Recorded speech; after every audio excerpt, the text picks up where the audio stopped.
Yes. Yeah.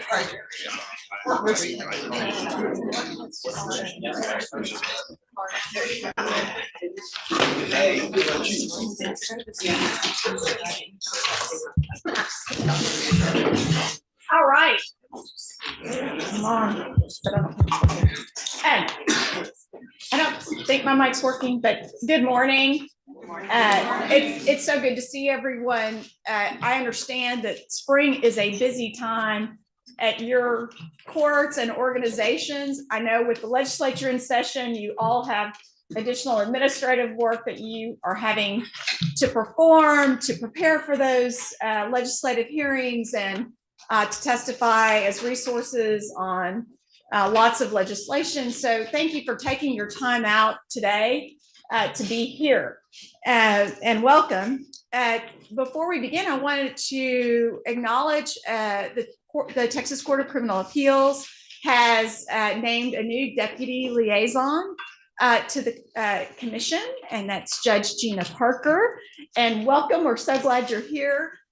She has a lot of experience both as a prosecutor and a criminal defense lawyer. So along with Judge McClure, who is our stalwart liaison from the court, they'll bring a lot of experience and thoughtfulness to this commission. And I wondered if you wanted to say a few words. Sure.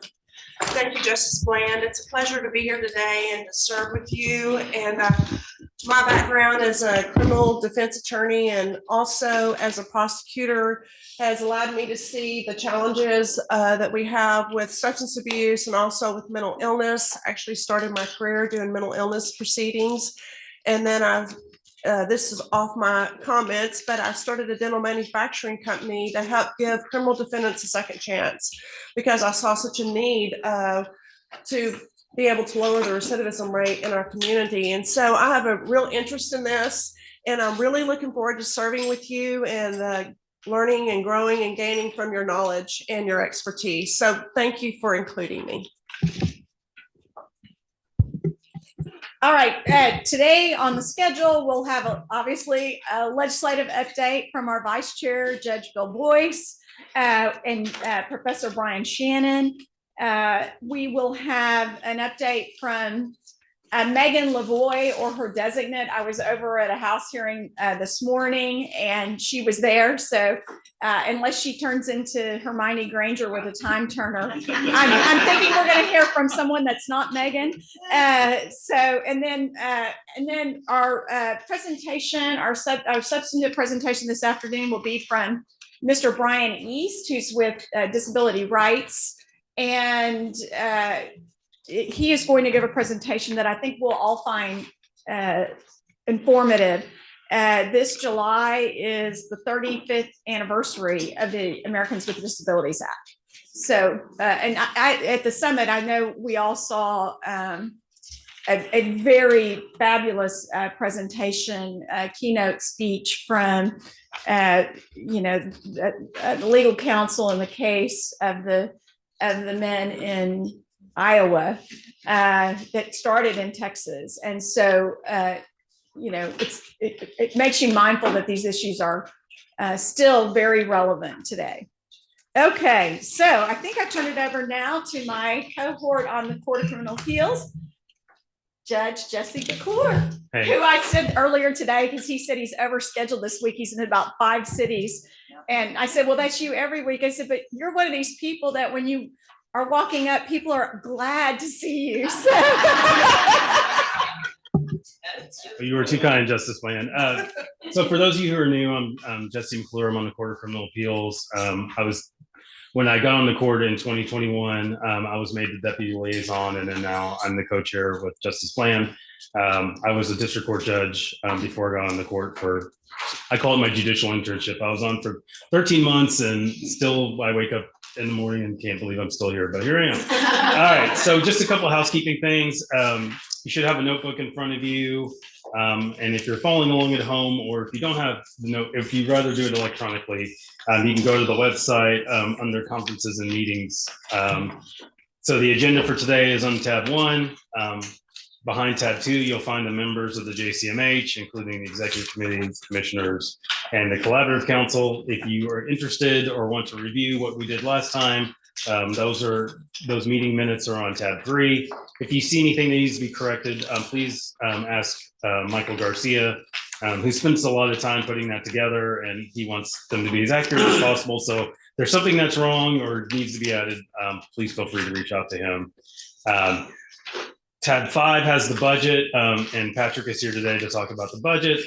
Tab 6 will have the end of the year report, including the strategic plan, the things that were to be delivered in 2024, and the goals for 2025. There's also a flyer for outpatient treatment courts, and I think Christy will talk to you a little bit more about that. We will have a time for announcements at the end of the meeting. Obviously, we would like to be out here promptly, but if you have an important announcement, hit the highlights and be brief, but be informative at the same time. We will have a scheduled break at 10:45, but you're not in kindergarten, so if you need to take a break before then, please feel free to do so. And with that, I will turn it over to my good friend, Justice Huddle. Thanks, Judge McClure. Good morning, everybody. Welcome, returning and new folks. Glad to see everybody here. I'm Rebecca Huddle. I'm on the Supreme Court, where I've served a little over 4 years now, 4.5 years maybe. And I have a special vantage point because I get to work with this commission and also the Children's Commission. And so there are oftentimes a lot of overlapping challenges, resources, ideas. And so I wanted to share a couple of things going on at Children's Commission with this group. 2 things to be precise. First is there's a relatively new resource called the Consortium on Trauma-Informed Court Practices.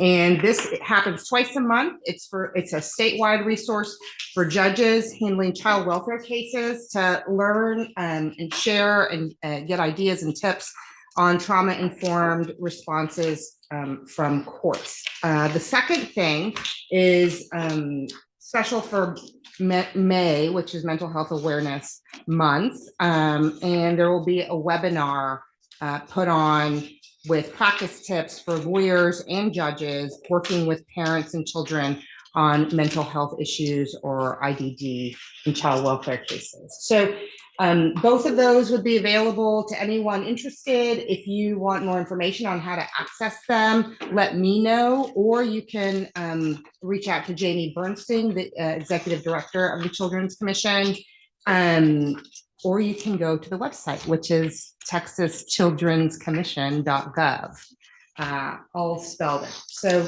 I hope you can benefit from some of those, and welcome to the meeting.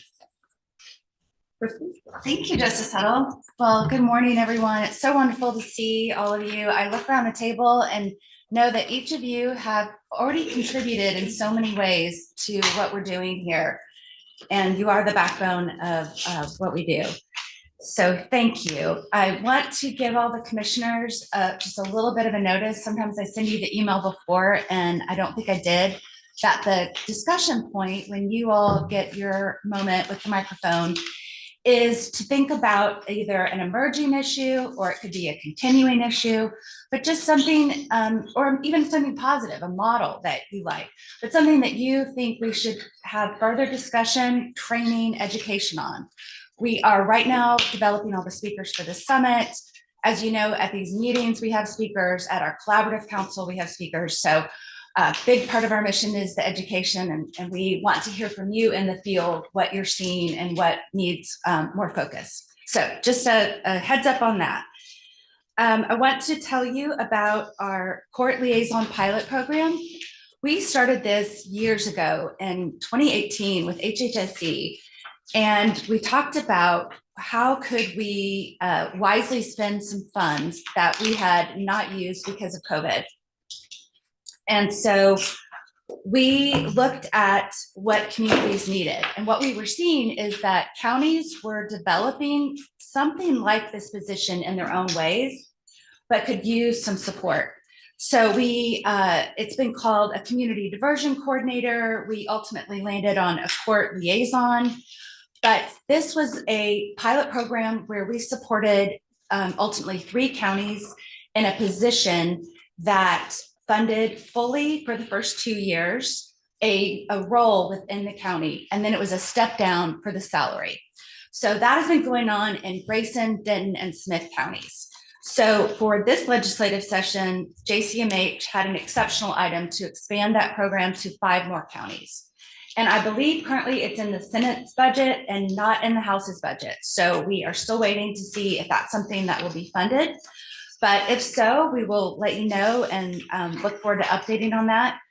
From the first cohort, we have National Center for State Courts assisting with an implementation guide, so that even if you are a county that doesn't receive the funding to support that, if you found grant funding or another way to support that position, we are going to lay out the steps of what we learned, what the barriers were, exactly what you need from a pilot program. Our executive committee is very wise that they always advise, if we are going to invest in a community, that we should learn from it and capture that knowledge. So that will be something we'll keep our eye on, and that would be an application process open to 5 more counties if that goes through. I just came back from Maryland, representing the JCMH in a national symposium on assisted outpatient treatment. So you also have a flyer. It's the very last document in the notebook on another training coming up. This is by Treatment Advocacy Center. It's June 5th and 6th. The capacity is somewhat limited, so I think we're going to have to record this. We're going to have to get Rose to go and record it to meet all the interest in this.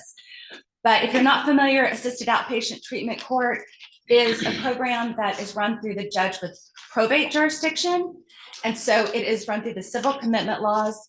It is an attempt to do that even earlier diversion if someone is mentally ill, maybe a very low level offense that is a non-serious bodily, or a non-serious bodily injury. I think that's the right way to say it. And it is an opportunity also to have someone in a court program that is possibly incompetent, where they wouldn't fit into a mental health court.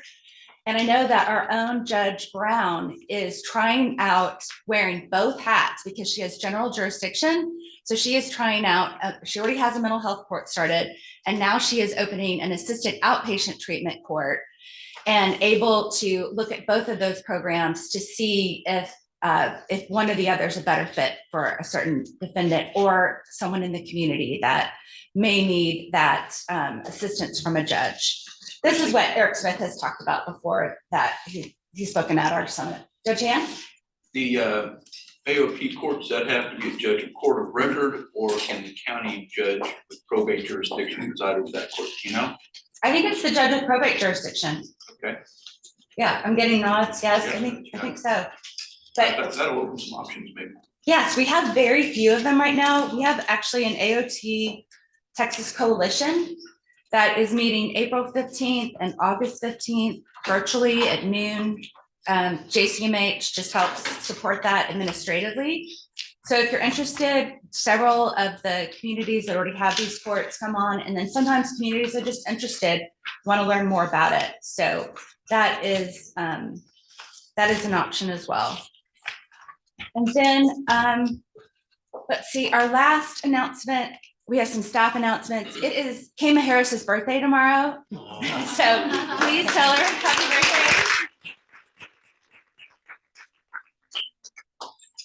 Yes, and then Molly Davis is moving on to Travis County probation.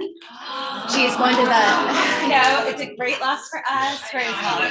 She's hiding from us. Did you go find Molly? So Molly's been with the commission for 5 years, has been, as you all know, a backbone of the work that we do, and started in county. She started as a prosecutor in juvenile department for 7 years, adult for 7 years. And we, of course, you just stepped out right when we were honoring you. So she is going back to her roots in county and working in the Office of General Counsel. And so we will miss her greatly, but she will not be that far. I told her we know how to find her.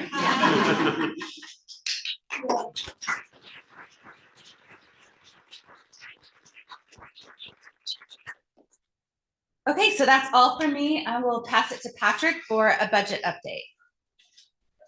All right, thank you, Christy. Good morning, everyone. Under tab 5 of your meeting notebook is the overview of our budget and where we are as at the end of March.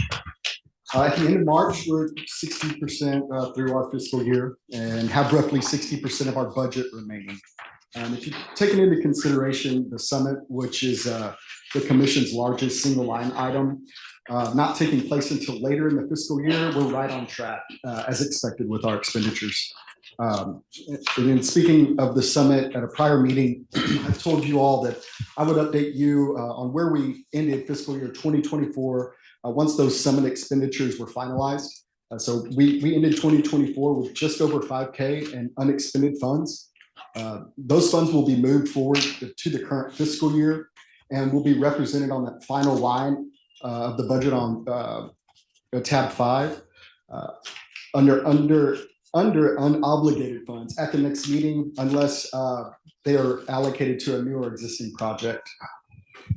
And finally, as you may all recall, and this is going off of what Christy said, that's we at our last meeting, I discussed the exceptional item requests that we included with the Supreme Court's legislative appropriation request for additional funding for various purposes, like our operating costs, an additional full-time equivalent position, and then funding to expand the court liaison pilot program.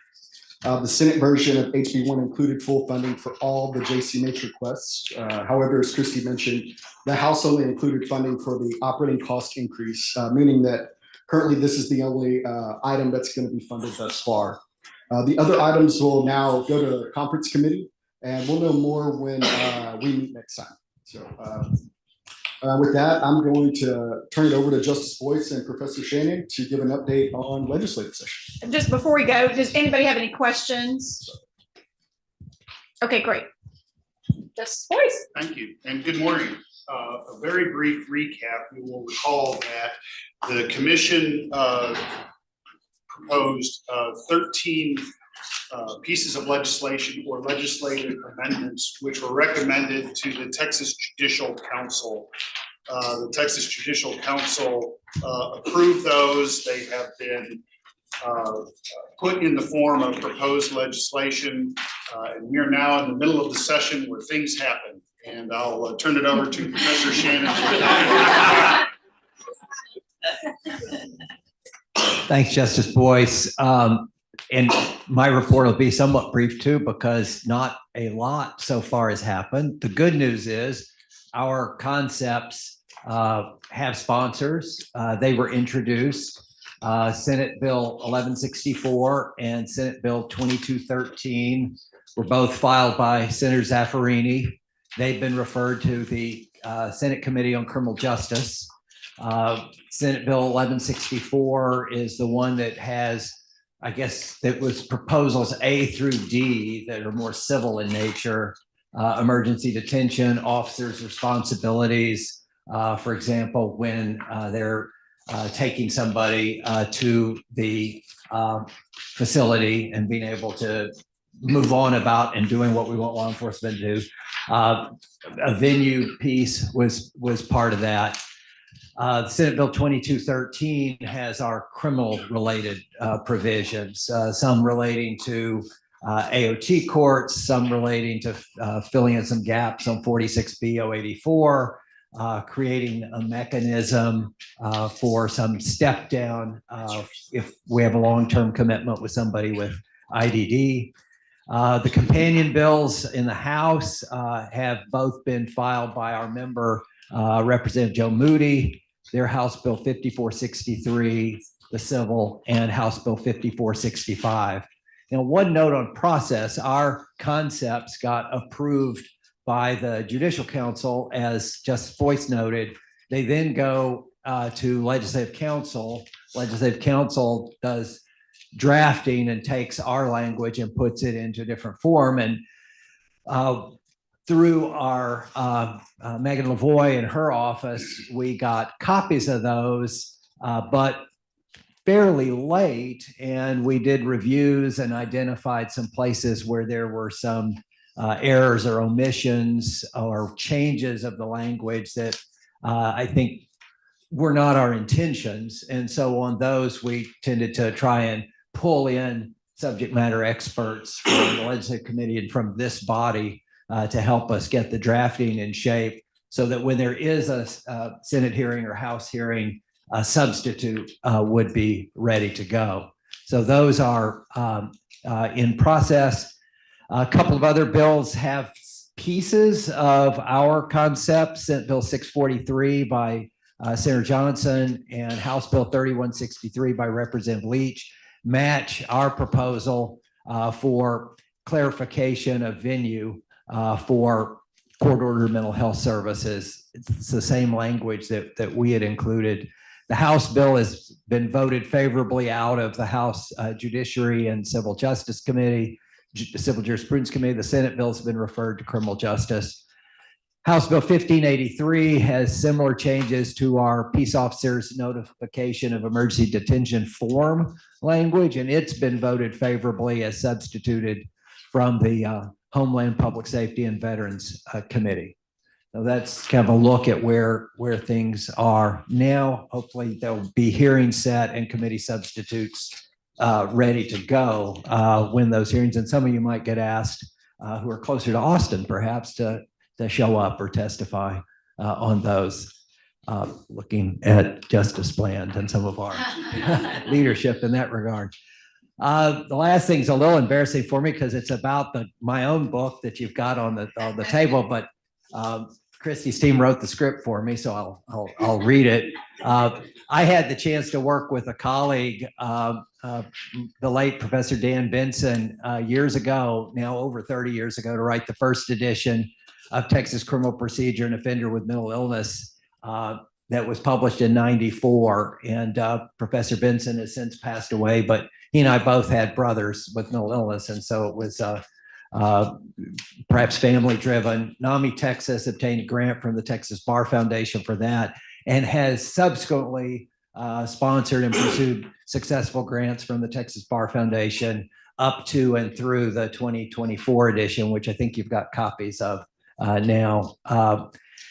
And there's still some connectedness. Professor Benson's, it shows you how old I'm getting, but Professor Benson's grandson was my top student in criminal law a couple years ago, and then he was my teaching assistant the last 2 years, and is practicing criminal defense work in Colorado Springs with his dad. So it comes full circle. But I want to thank NAMI Texas and Greg Hanch in particular for making the copies available to you, as well as any of you who are involved as members or leaders with the Texas Bar Foundation. So that's my report. Let me hand it back to Justice Boyce. Thank you, Professor Shannon. I just want to make one observation. Is, if you look at the track record of legislation that originated with proposals or recommendations from the Commission on Mental Health, it's actually pretty remarkable across multiple sessions.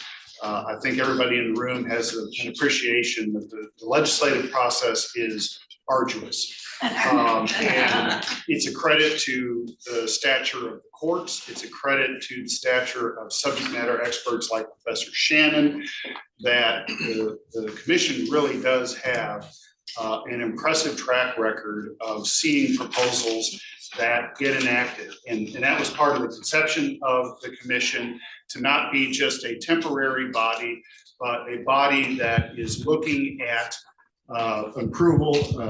improvements to the system and proposals, and thinking about them and looking ahead and making proposals across multiple legislative sessions. And that is coming to pass, and it's due in no small part to the expertise of people like Professor Shannon. Another key component of that is Megan Lavoie. I'm not sure if Megan has made it over here or if there's a designee. Judge Spicia informs me that she is not there. So, do we have? Is there anybody who is her designee who's going to make a presentation? If not, we may circle back to that a little bit later. We'll circle back to that a little bit later. But I do want to highlight as well that as administrative director of the Office of Court Administration, another one of the reasons why the commission's proposals have gotten the traction that they've gotten is because of the dedication, skill, and credibility of Megan. And we'll hear a further legislative update when she's available to join us. So I'll turn the podium back. I think we're hearing from our jurist in residence, so. I was about to introduce myself, but okay. Judge Spicia, Hi, who guys. needs no introduction? Well, it's going to be very short today because the allergies are killing me, but I have long been interested in the role of a judge as a community leader and as a convener.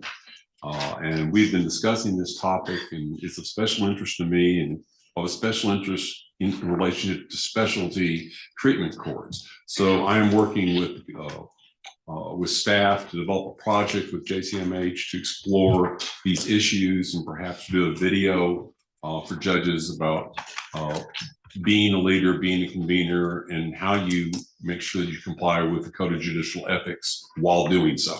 So if anybody has any ideas, and Cindy Wheelis, I definitely want input from you. You and I do the same kind of stuff. So I'd love you to help us on this project. So thank you very much. And I will now pass the buck to Justice Carr, or Judge Carr. Just promoted you. Yeah, we only have one mic today, so I'll be running around. I am been looking at the concept of how we serve the mentally ill in more rural settings. I would point out that of our 254 counties, only about less than 25 meets the definition of an urban county.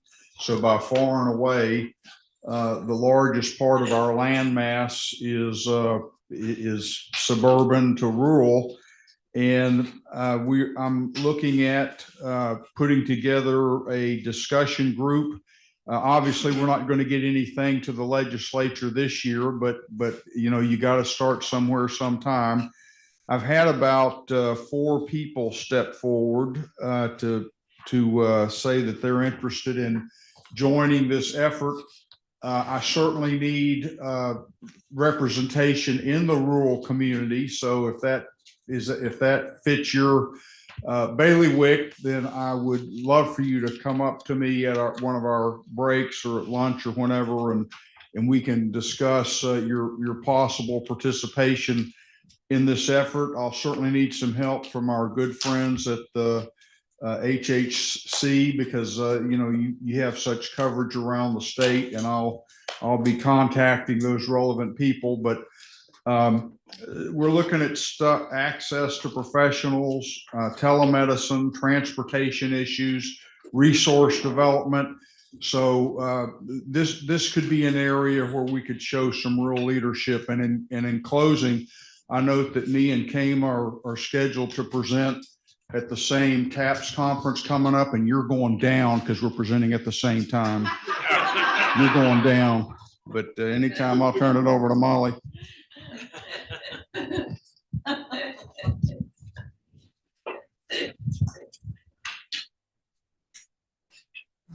Thank you, Patrick. It seems that overnight I've morphed into Kathleen Turner, so you're not the only one with allergy issues, Judge. But thank you so much. I am excited to report that last week, the JCMH finished up the second cohort of the Treatment Courts Collaborative. And the Treatment Courts Collaborative was an online discussion group. We ran it first in 2024, and then we ran it again in the first quarter of 2025. So it's an online discussion group of judges who want to start up a treatment court or who have just started one and need a little tune-up or a little push. They get to learn about grants, data and data collection, ethics, also treatment court team mechanics from experienced mentor judges. So over these 2 years, we have had 10 participant judges go through this program, and they have had jurisdiction over 36 counties. So small program, big reach. Our participant judges also got to attend the Texas Association of Specialty Courts Conference in March, which featured national treatment court experts and also opportunities to network. We had such an engaging group, y'all. If they call upon you to volunteer for this next year, I would encourage it. This was such a fantastic group. We had excellent feedback, all very positive. We were led by our jurist in residence, Judge Brent Carr. I call him the godfather of treatment courts in Texas. Not sure how he feels about that. But I'm hopeful. I am hopeful that we have built long-lasting relationships that these judges can rely on in the years to come. I have heard that the bench can be a lonely place. And so you need someone to call. You need a listening ear. You need someone that you can count on. And I believe that that's what we gave our participant judges. Judge Elizabeth Leonard, Judge Camille Dubose, and Judge Selena Solis were our mentor judges this year. Thank you so much for your time. You gave of yourself, you gave of your talents. And we are very appreciative of that. And as Christy announced, today is my last day with the JCMH. Poet Robert Frost once wrote that nothing gold can stay, but it has been the honor of a lifetime to serve the JCMH these last 5 years. I am so proud of the work that we have done to improve the justice system for youth who have behavioral health needs. Thank you to the executive committee for your unwavering support of these projects. Thank you to our commissioners and to our collaborative council members. You have always said yes when I put the call out to you. And thank you to my extraordinary teammates for being the very best people to work with day in and day out. And next up is Kama Harris, whose birthday is tomorrow. Molly's gonna make me cry and then hand me the microphone. Thank you. I will say, Molly, it's been an honor to work with you. You're a fantastic colleague and I've learned a ton. Nobody can leave, okay? You all stay and work. We'll work together. On a different note, the summit is well underway. So registration opened 2 weeks ago, and we have 300 people registered already. So I think that's a big leap from prior years. Apparently, lots of counties have already registered as well. I think Rose will touch on that. So your work last year, Judge Carr, I think you made headway for this year. So registration and the hotel block are open. The application for scholarships is available. So if you know any attorneys or judges who need help with accommodations and travel, have them apply for the scholarship, please. And our request for proposals was released, and it is due back April 16th. So people have about a week to get us more proposals. We only have about 5 proposals in right now. So bring them over. Our first summit committee chair, our first summit committee meeting chaired by Judge Carr is happening May 22nd at 12 p.m. If you haven't already, there should be a calendar invite released soon. So we'll get that out to you. Looking forward to seeing everyone. Our adult bench book committee isn't quite ready to meet. It'll meet this summer, kind of after the legislative session has calmed down a bit, and we'll be able to update our materials and hopefully get that out before our very early October summit date.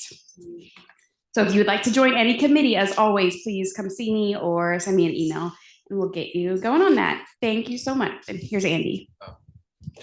Yes. I'm certain I should know this, but can you tell us the date and location of the summit? I can, thank you. It is October 7th and 8th, which is a Tuesday, Wednesday, and that October 6th is a Monday. We'll be having a commission meeting. So October 6th through 8th in Houston, Texas. It's at the Royal Sonesta. Thank you. And Kim, I just wanted to tell you to be sure and include the commissioners from Houston and Harris County on the summit planning committee, so we can help out with any, logistical issues and things like that. Great. And I'm not sure if it's can be released yet or not, but I think that we're going to incorporate a tour of the Houston Diversion Center in part of that commission meeting. Sure, I'm sure Wayne Young will be more than happy. Volunteering you. I'm very excited. Have we asked you yet? We just talked about this about 2 days ago. I don't think there's been an ask. Yeah. Not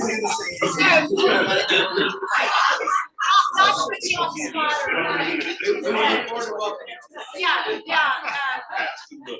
We're gonna hope to make that work for that Monday. So TBD on timing, but it would probably be a Monday morning commission meeting tour, and I think seeing is believing. So that's a really neat thing if we can work that out with you. And then maybe the afternoon, people can go get settled in their hotel for the meeting. Justice Huddle and I have oral argument at the Texas Supreme Court on Tuesday and Wednesday. And so it will be a better summit without us. But we are sad. We are very sad to miss, but we will have to be in Austin for argument. So, okay. But we will be there for the commission meeting for sure. And then we'll just go up that night. No one's allowed to leave. Yeah, it's important to be on the bench. Okay, I interrupted Andy, so go ahead. No, thank you, Justice Bland. For our collaborative council members, we have announcement cards on the table here. We will have time at the end of the meeting to call on and give some of those updates in addition to the commissioner updates that we will do during the meeting. So please grab one of those cards, fill it out with your name, give it to me or to Michael, and we will get that to the right place at the right time. We have continued to do resource letters that we send out periodically as we learn about events or trainings that are open. Generally, we try to focus on free events that are applicable statewide, but if there is something that is coming up in your area and you would like our help in making it known more widely across the state, we would love to help you get that publicity out for your events. So please don't hesitate to let me know about those. We also send out jurist in residence letters from Judge Spisha and Judge Carr. We had one yesterday about the Rural Issues Committee and the AOT Symposium. So if there's something that has come up and it might require some judicial analysis and explanation, and it would be a benefit to all of us as a group, please raise that and we will collaborate with them and get some of those going. We've got some more in the pipeline and I'm excited about getting those going as well. We continue to make updates to our resources and innovations map. We heard from Jennifer Toon at the October meeting about how she finds that useful in doing her work. We only know to put on there what we hear about. And so again, if there's something that you would like to see reflected on that map, we would love to help you do that. We also have started adding innovations in a highlighted section at the top. So that can be a special place for things like Rose highlights on the podcast, but we can go into more detail and provide links. And that is another resource that we love to offer and make available. So any of these things that I'm going over and you would like to communicate with me about, just reach out at any time. We continue to meet. I chair both the data and the substance use disorder committees. We continue to meet on those. The data committee recently published a best practices guide on data use. OCA has their own effort going on that we are now coordinating with, and we're going to kind of consolidate those resources. But I am very interested in both of these areas. I think there's tremendous benefit to using information well, distributing it, telling effective stories. And with the Substance Use Disorder Committee, every time we meet, I get close to overwhelmed with how many stories and how much of an impact focusing on the area, doing it well, and working to improve our services in that area can help. So if you have interest in either of those, please let me know and we will invite you to our next meeting. I'm now going to turn it over to Michael Garcia. Thank you, Andy. So in addition to Professor Shannon's book, we also have many of our mental health code books available for you. You can take a copy. They're sitting over at the table there as well, or we can send you an order online. I'm happy to mail them to you. But with that, I'll hand it over to Rose. I want to jump in and let y'all know something that happened yesterday with Rose. It was great. I think Molly and Kama did this. They were working with Sergeant Sean Edwards, who is the president of the CIT organization, and had put out a request for nominations for their awards. So Rose was nominated and won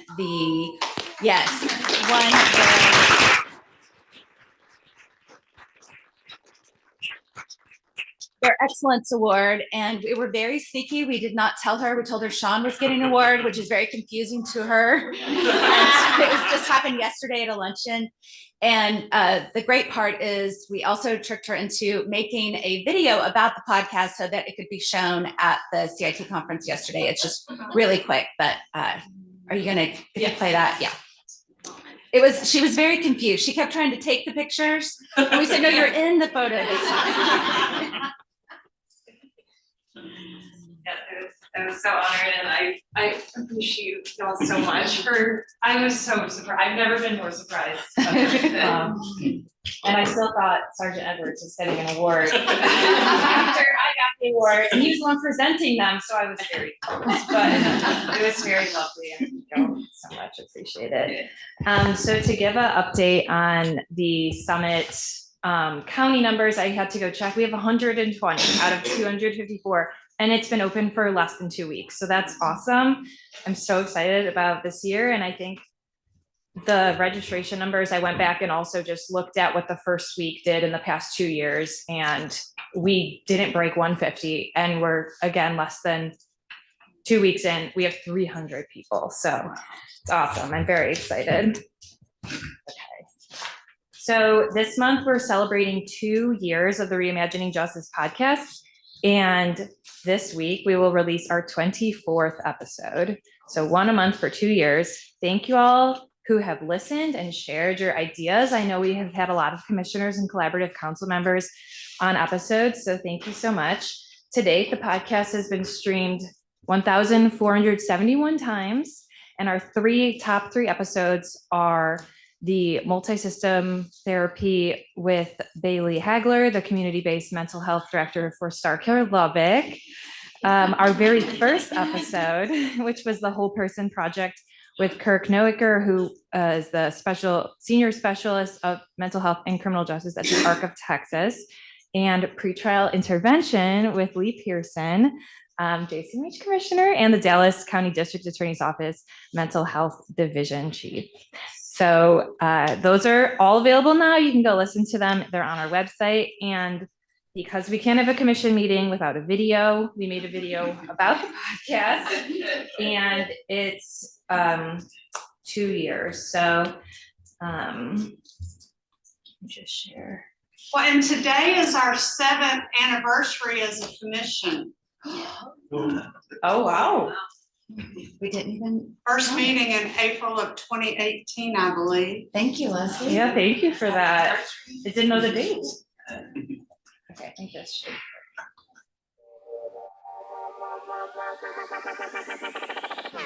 Welcome to the February episode of Reimagining Justice. Thanks for tuning in to Reimagining Justice for our September episode. This is our December episode. Today we have 2 guests with us. We have a great guest for you this month. This month we are headed to East Texas. Welcome to both of you.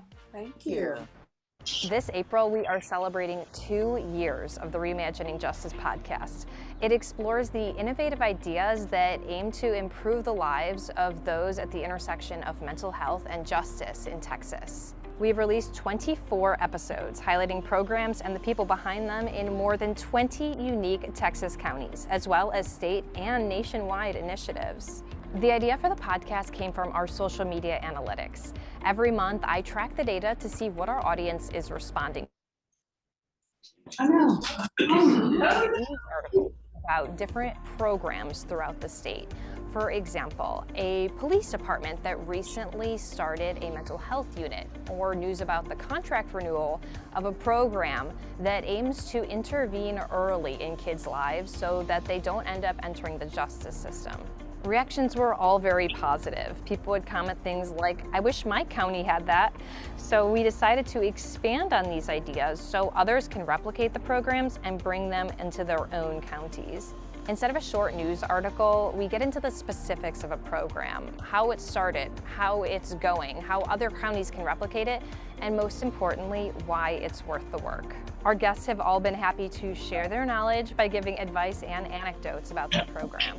There has to be someone driving the mission. What worked for me is people coming into my life and supporting me. We are able to intervene at a different level. That is just one benefit, is those individuals are not hitting the jail. The earlier intervention, the better. It started as a very small pilot. I think we've seen a lot of success. I still call them the best kept secret in the criminal justice system. Nobody knows about them. Each guest brings a unique expertise and a wealth of knowledge. No two episodes are the same, but we do end each episode with the same question, giving guests an opportunity to showcase their values and their creativity. If you had a billboard that millions of people could see, what message would you want to get across? It's a truly team effort. You cannot do it by yourself. Mental health is not criminal. Change is not linear. My word would be persevere. Love thy neighbor. Stronger communities start with understanding. Your life has a purpose and you matter. Look out for new episodes every first Friday of the month, and if you'd like to be a guest, we would love to hear about your program.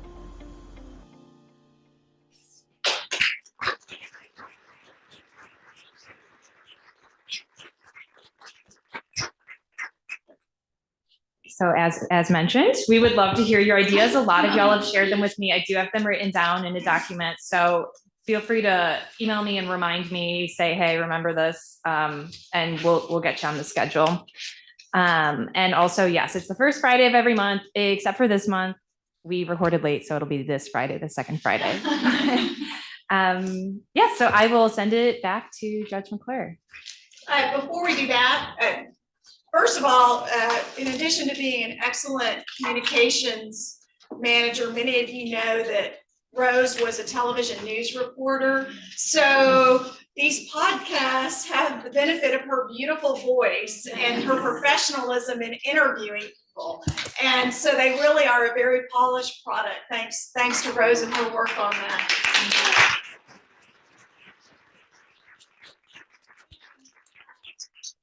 Megan LaVoy is here to give us an update for OCA. We had skipped you earlier, and I didn't even know if you were going to be able to make it today because of the hearings that are scheduled. But thank you for being here and welcome.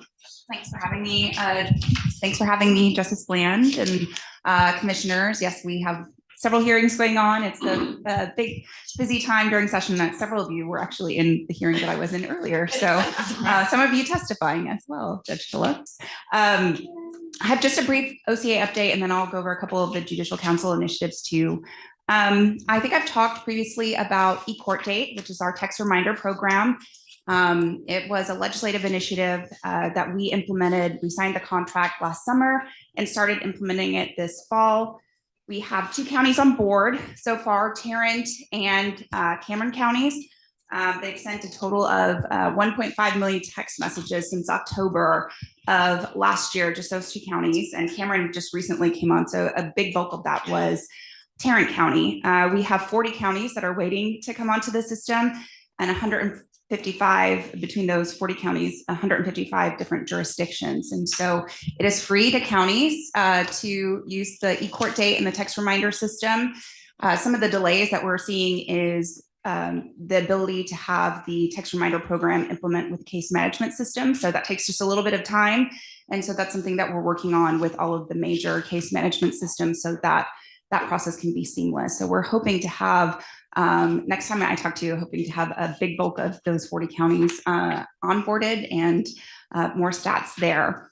Also, since I last talked to you, we have posted our House Bill 2384, which was a bill that was passed last session requiring performance measures from our courts. There's 3 different performance measures, clearance rates for the court, for each individual court, the average time, the average age of the active pending caseload, and the average age of the cases disposed. We have posted right now just the clearance rates for each individual court, for each county court and each district court, with the exception of probate courts, which I think everyone in this room is very interested in what the clearance rates for probate courts are, but it's very difficult to set performance measures for probate courts just based on clearance rates because their cases typically last a lot longer than the average case. So we are working on that with the different probate courts across the state and also with the legislature to potentially make some changes there. But those dashboards are posted. It's just a 6-month snapshot. The next reports are due in November, and so we'll have a full year picture, but I encourage you to go and check those out. In addition, I think I've talked to you about Erin Morgan, and I think she's come and talked to the commission before. She is our specialty court manager that deals with all the specialty courts across the state. We are going to be hiring an additional staff member to assist Erin. I think some of the commissioners are part of our work groups in developing best practices and best practices on data. And we're hoping to present that information and the work from those 2 work groups that Erin is leading to the not the Supreme Court, the SCAC, the other SCAC that the governor's office leads, the Specialty Court Advisory Council at their June 6th meeting. And so hopefully I'll have an update once their work is done on that for the commission. Just briefly, some legislative statistics. I know that y'all probably have heard about all the mental health bills. So far, there's been just over 5,600 House bills filed. I think that is a record. Over 3,000 Senate bills, also a record, and some HJRs and SJRs with a total of just over 9,100 bills filed session. 28 have already been sent to the governor. And I think I've talked previously about the fiscal notes that are attached to each bill. So OCA does the most out of any agency with the exception of the comptroller, because the comptroller does one for every bill. So anything that touches the court system, anything that has the word liability in it, they send it to us to do a fiscal note on. And we've had 1,983 requests for fiscal notes, and we've completed just over 1,500. I was shocked by that number. So it's a lot of work for our staff to complete those, and we have a whole essentially a case management system. It's Trello. You'll probably are familiar with that, that we use to track and make sure we're getting those submitted on time. And then just briefly, some budget things I think you might be interested in. We've talked a lot about data. The legislature did find 11 data positions for the Office of Court Administration. One is going to be in each administrative judicial region to help with, and it was in the introduced version of the budget, so we're very excited about that. But these positions are going to work not only with the regional presiding judges on data, but also with the clerks, judges, and with the case management systems in those individual regions. And we're hoping to develop strong relationships and improve the data quality that is being reported to the state. And we are moving to collecting case level data. So these positions are going to be really important in making sure that the data that's coming in is accurate. So we're very excited about those positions. Also, something that y'all might be interested in, the Senate has put in their bill funding for a specialty court case management system for the specialty courts across the state to use. This is something that specialty courts have been asking OCA for. The governor's office has been asking OCA to implement a case management system so we can have better data coming from the specialty courts and just more accurate information about what is happening with these individuals that are going through specialty courts and the outcomes. And so the Senate did fund that in their version of the budget, and in the House, it's in the supplemental bill, which is House Bill 500, and they are going to be hearing that on the House floor tomorrow. And then just really quickly, I know you'll have a busy schedule today, just a couple of bills that I thought you might be interested in that were Judicial Council initiatives that don't necessarily have to do specifically with mental health, but with the judiciary as a whole. That to keep on your radar. The council did recommend increasing the jurisdictional amount for county courts at law. So right now it is $250,000. There are some county courts at law across the state that have higher jurisdiction amounts. But because of inflation, the Judicial Council recommended increasing that jurisdiction to 325,000, which will have an impact on our county courts at law if it does pass. That bill is being carried by Senator Zaffarini and Representative Leach, and it's in Senate Bill 1996 and House Bill 5078. And there's also some indication that they potentially might put that in the court omnibus bill that's heard every session that has all the new courts and jurisdictional changes. So that is something to watch. The other thing that was a Judicial Council recommendation was increasing the supplement amount for local administrative judges. The supplement amount that local administrative judges receive has not been increased since 1997.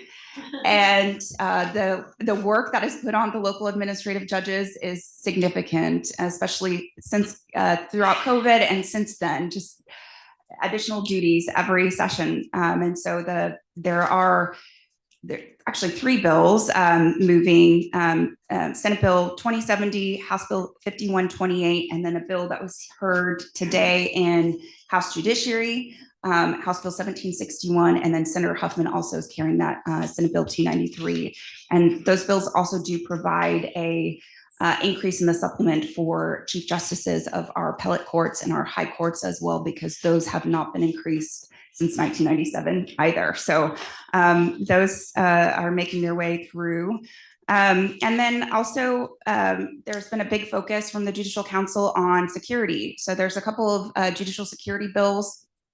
One of them is what we call the data broker bill, and it's Senator Creighton and Representative Leach are carrying those bills, and it would allow the state and also individuals to petition these online data brokers to remove their personal private information, so phone number, address, and several states have passed similar bills. In addition, there was a bill that Senator Creighton carried last session dealing specifically with getting identifiable information for court staff, so clerk, court coordinators, any court staff that work in our courts or in our appellate courts to be removed from the internet. And that bill did pass last session, but it got vetoed. It got caught up in the property tax dispute. And so Senator Creighton and Representative Leach are carrying that bill again. And then one other, I'm sure you all are very familiar with the court security committees that each jurisdiction is required to have. And so Senator Zaffarini and Representative Smithy are carrying some cleanup to that, to local court security committees. And that is Senate Bill 1575 and House Bill 4502. So a big focus on judicial security, and those all of those bills seem to be moving as well. And so with that, I'll take any questions. Okay, I'm not seeing any, and that every time Megan appears in front of a legislative committee, she's universally lauded for doing so much work with such a small staff. There's really no state agency that does the kind of work that OCA does with the smallest amount of people. And so we're very lucky to have her at the helm of OCA. She represents the state judiciary well in the legislature. And so we're very grateful for the work that you're doing. And we're gonna take a 15-minute break. We'll be back.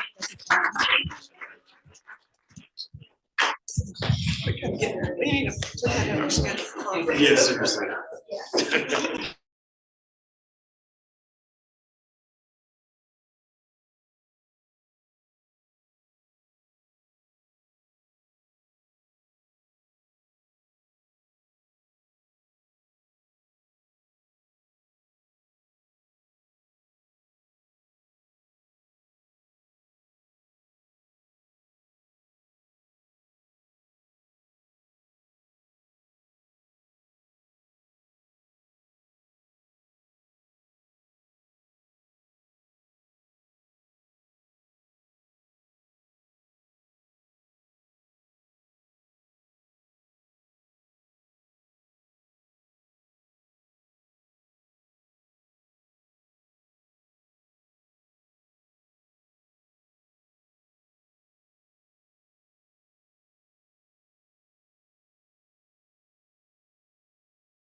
All right, it's time for commissioner announcements. We only have one microphone today, and I'm going to do a very dangerous thing, which is to pass this around the room for people to make an announcement if they choose to make one. The reason that's dangerous is because we could spend the rest of the afternoon talking about the great and wonderful things going on in your neck of the woods. But I ask you to please limit your comments to a minute and a half. A minute and a half. So hit the highlights. And I'm going to give you a 30-second grace period. So you won't hear anything if you're a minute and a half. If you get over 2, I have a very gentle alarm because my daughter, who studies leadership, among other things, leadership and happiness. Yes, that's really a class. In MBA school, not in law school. Says, Mom, set your timer for 20 minutes for anything. If you've got something that's hard, because if you start it and just do it for 20 minutes, all of a sudden you'll get on a roll. She's right about that. So, okay. Go this way. There's nothing I can say in a minute and a half, so I'm out. I hadn't started it yet. Oh, okay. Oh, you had to start the clock. No. Oscar, what's going on at St. Doug? Currently, we're working with the OCA on how to count numbers because we have some issues in probate cases, how you count probate and what you count as a hearing. As you know, in probate, just about everything can go to either a bench trial or a jury trial. So we're trying to figure out, how to define those for counting purposes. That's an issue. Our AOT is doing well. We're going to do a presentation here with Texas Administrative Council or the Texas Assistant. I just went back. PAC, Treatment Advocacy Center. Sorry about that. Told you I couldn't do anything in a minute and a half. And we're going to have a seminar here to talk about how we can start using the probate outpatient court treatments, if you wish, to divert criminal cases into it and dismiss criminal cases. Short of that, we're going along swimmingly. Judge Vasquez and Judge Barbie Sharp-Zeldis, my compatriots, are all doing great, and good to see everybody. Thanks, Judge. And just explain, a law professor can barely clear a throat in a minute and a half, right? We speak in 50-minute increments. Oh, my time is up. You're burning daylight. Just building on Judge Kazan's comment, Christy's going to be involved, Judge Kazan, me, helping treatment of advocacy. There is a free training June 5 and 6 in San Antonio. Judge Carr sent out some notice about it yesterday. And one of the things I'm going to talk about is some legislation that this body helped propose to have a way to divert under 1622 folks who are facing nonviolent charges and trying to move them into outpatient civil commitment, preferably in an AOT setting. That's it. Judge Jan's really fast because he's stepped down. All right, I got my clock running quickly. I'm Steve Wolub. I'm with the Texas Hospital Association. Just a quick emerging issue that we've been hearing about from the provider community, specifically our hospital members, is an issue around medication orders. We had an opportunity to speak with some of the people around this room about concern that was raised by some hospitals related to the timeliness of getting those medication orders for patients who are in the process of, for an application of court-ordered mental health treatment.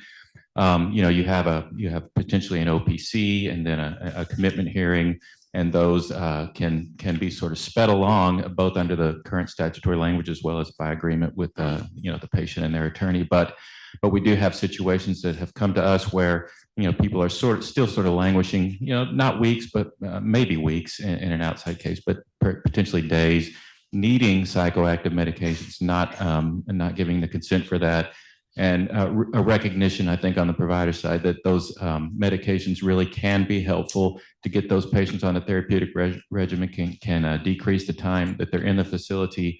And if there was a way that we could look at to get that medication application teed up sort of faster, we understood from the discussions we had that Christy facilitated that there are some legitimate constitutional concerns, patient right concerns so maybe there's not an existing pathway, but we were looking at maybe some statutory changes. Anyway, understand it's a complicated issue, but I think it's one that maybe the Judicial Commission could lend its support to in terms of facilitating a discussion around. And I just wanted to raise that today, and maybe we'll be talking about it more in the future. Thank you. Hi, I'm Devin Anderson. I'm the CEO of Justice Forward, which is a nonprofit located in Houston that helps clients and graduates of specialty courts in Harris, Galveston, and Fort Bend County. I will just highlight an issue that we saw at the last legislative session that we brought to the attention of Representative Ann Johnson, that because we pay to help clients and graduates get their criminal histories cleaned up, we pay the lawyer and the filing fees. We noticed that there was a discrepancy between the waiting time for people in drug courts and veterans courts. They have to wait 2 years after their probation is terminated, stay out of trouble, then they're eligible to get the case subject to a petition for non-disclosure. But for mental health courts, it's 5 years. And so we brought that to her attention, and she tried to get a bill through last time, didn't work. She's got now House Bill 3261. There was a public hearing on April 2nd, and it's still in committee. I just wanted to bring that to everyone's attention. If you have any way to help this bill get through, it's just a real incredible discrepancy. Thank you. Good morning, Brandon Wood, Executive Director, Commission on Jail Standards. Just a few things. We are working on a couple of training classes in conjunction with TCOL and other partner agencies regarding justice-involved veterans, along with IDD training for jailers. These are going to be classes that can hopefully assist these individuals that are operating and working in the county jails and connecting these individuals to services that are available. We also continue to run the IDD Advisory Committee, and there have been several bills filed to create additional IDD Advisory Committees. So that area seems to be gaining a little bit of traction. Last thing is we're kind of monitoring the impact that any of the federal funding cuts may have on the local mental health authorities and LIDAs, because if they're not being treated in the community, then we can almost guarantee that they will receive some services at the county jail. So that is going to have an impact that we need to be aware of. Vicki Rice with the Dallas County Public Defender's Office. Super excited to announce that, after a full year, Dallas County has decided to move forward and name a new chief. Now, clearly, I can't name that individual right now since I've been sworn to secrecy. But the good news about that is I'll be able to morph back over into my position and really focus more or less on behavioral health. And our goal and our hope is that this new chief will also be as supportive as our past chiefs in behavioral health. With that being said, there's been a lot said about the AOT, which we're super excited about. And my little partner in crime, Mr. Pearson, will focus a little more on. Our hope is to have a role of an individual who does the AOT program exclusively for Dallas County, but also have that individual be our legislative person. You can't have just one role. We're talking about the county, you got to have about 5 or 6. And so going around the table, I see how important it is to be at the forefront. It's great when the law comes out, and I look at Professor Shannon as I say that, because we have been wrangling with something that he was very much so intimately involved in creating, but we still have the judge saying that that's a misinterpretation of what Judge Shannon really wanted. When I'm like, when we actually kind of got Judge Shannon right here saying this is what he intended, the judge says he doesn't understand what he wants. So at the end of the day, the hope is for us to get someone at the forefront and start really truly showing up in Austin for Dallas County to start saying, this is what this law is meant for. This is what we need it to be, and we need you to be more clear and plain.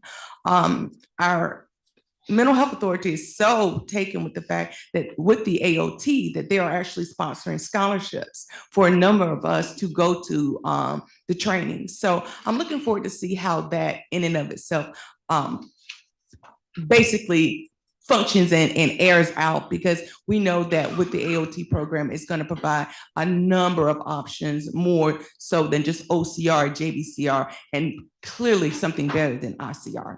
So with that, I'll hand that over to my partner in crime to elaborate. Thank you. Lee Pearson, Chief of the Mental Health Division for Dallas County. I knew when we went this way, Vicki was going to steal some of my thunder, so we'll just go this way. As she said, Metro Care Services of Dallas got a grant to do AOT. And so we are exploring that, because we've been very much engaged with, if we don't have a compelling interest to prosecute misdemeanors and felonies, we're trying to take those off of the list, or not ever get them on the list, excuse me, or ever get them into the system. That's been very challenging for us because when you're looking at someone who's been on the list for a while or been in the hospital, you've got a lot more documents to look at. So we're looking at, different things we can explore, get more information and have different options. We are already signed up to go to the training on June 5th and 6th. So we're looking forward to that. And that's all I've got. Thank you. I'm Matt Hand, Potter County, which is Amarillo. One of the weak links we have in our system, magistrates order defendants on bond, PR bond, or even surety bond that have a question of mental health issues to report to the local mental health authority for evaluation and treatment. We have no way to supervise those and assure that it's happening. We find we have on PR bonds 0% or very close to 0% actually report, and even with our surety bonds, very, very low participation. So if anybody has any ideas, I'm wide open. Hello, everybody. My name is Eric Smith, and y'all may remember that a few years ago, I spoke on how Judge Kazan's brand of assisted outpatient treatment in San Antonio ended up saving my life. What I'd like to do right now is read you just a sentence from a client that I have, just a father trying to get his loved one help here in Texas. This is from this past week. The dad says, I had to call, write, and plead my case to numerous people, including a doctor, social worker, district attorney's office, and had to go as high up as the CEO of the, and I won't name the county right here, but it's here in Texas, of their AOT program. But finally, the good news is my son's been put on AOT for 90 days as of being released from the hospital. Now, when I saw that, I was like, hooray, it's unfolding well. The other thing my mind went to was that it was eerily similar to me 15 years ago. So if we've got parents right now running into the same obstacles my parents were running into 15 years ago, I think that's a problem. And it may be implementation, it may be staffing, it could be any number of things, but I would like for us to at least consider how to make AOT, which can be great when it is great, more accessible to those in need. I also wanted to say separate clients that I have, they have a daughter, legal adult, and every day their daughter thinks that she's got to do her work for the CIA, which again, eerily similar to me, got to do the work for the CIA. Sometimes taking copious amounts of over-the-counter stimulants because she's got her CIA work that needs to get done. And that family is running into obstacle after obstacle of people saying, well, no, it's not illegal to be crazy. There's a high bar for involuntary treatment. We don't think she meets it.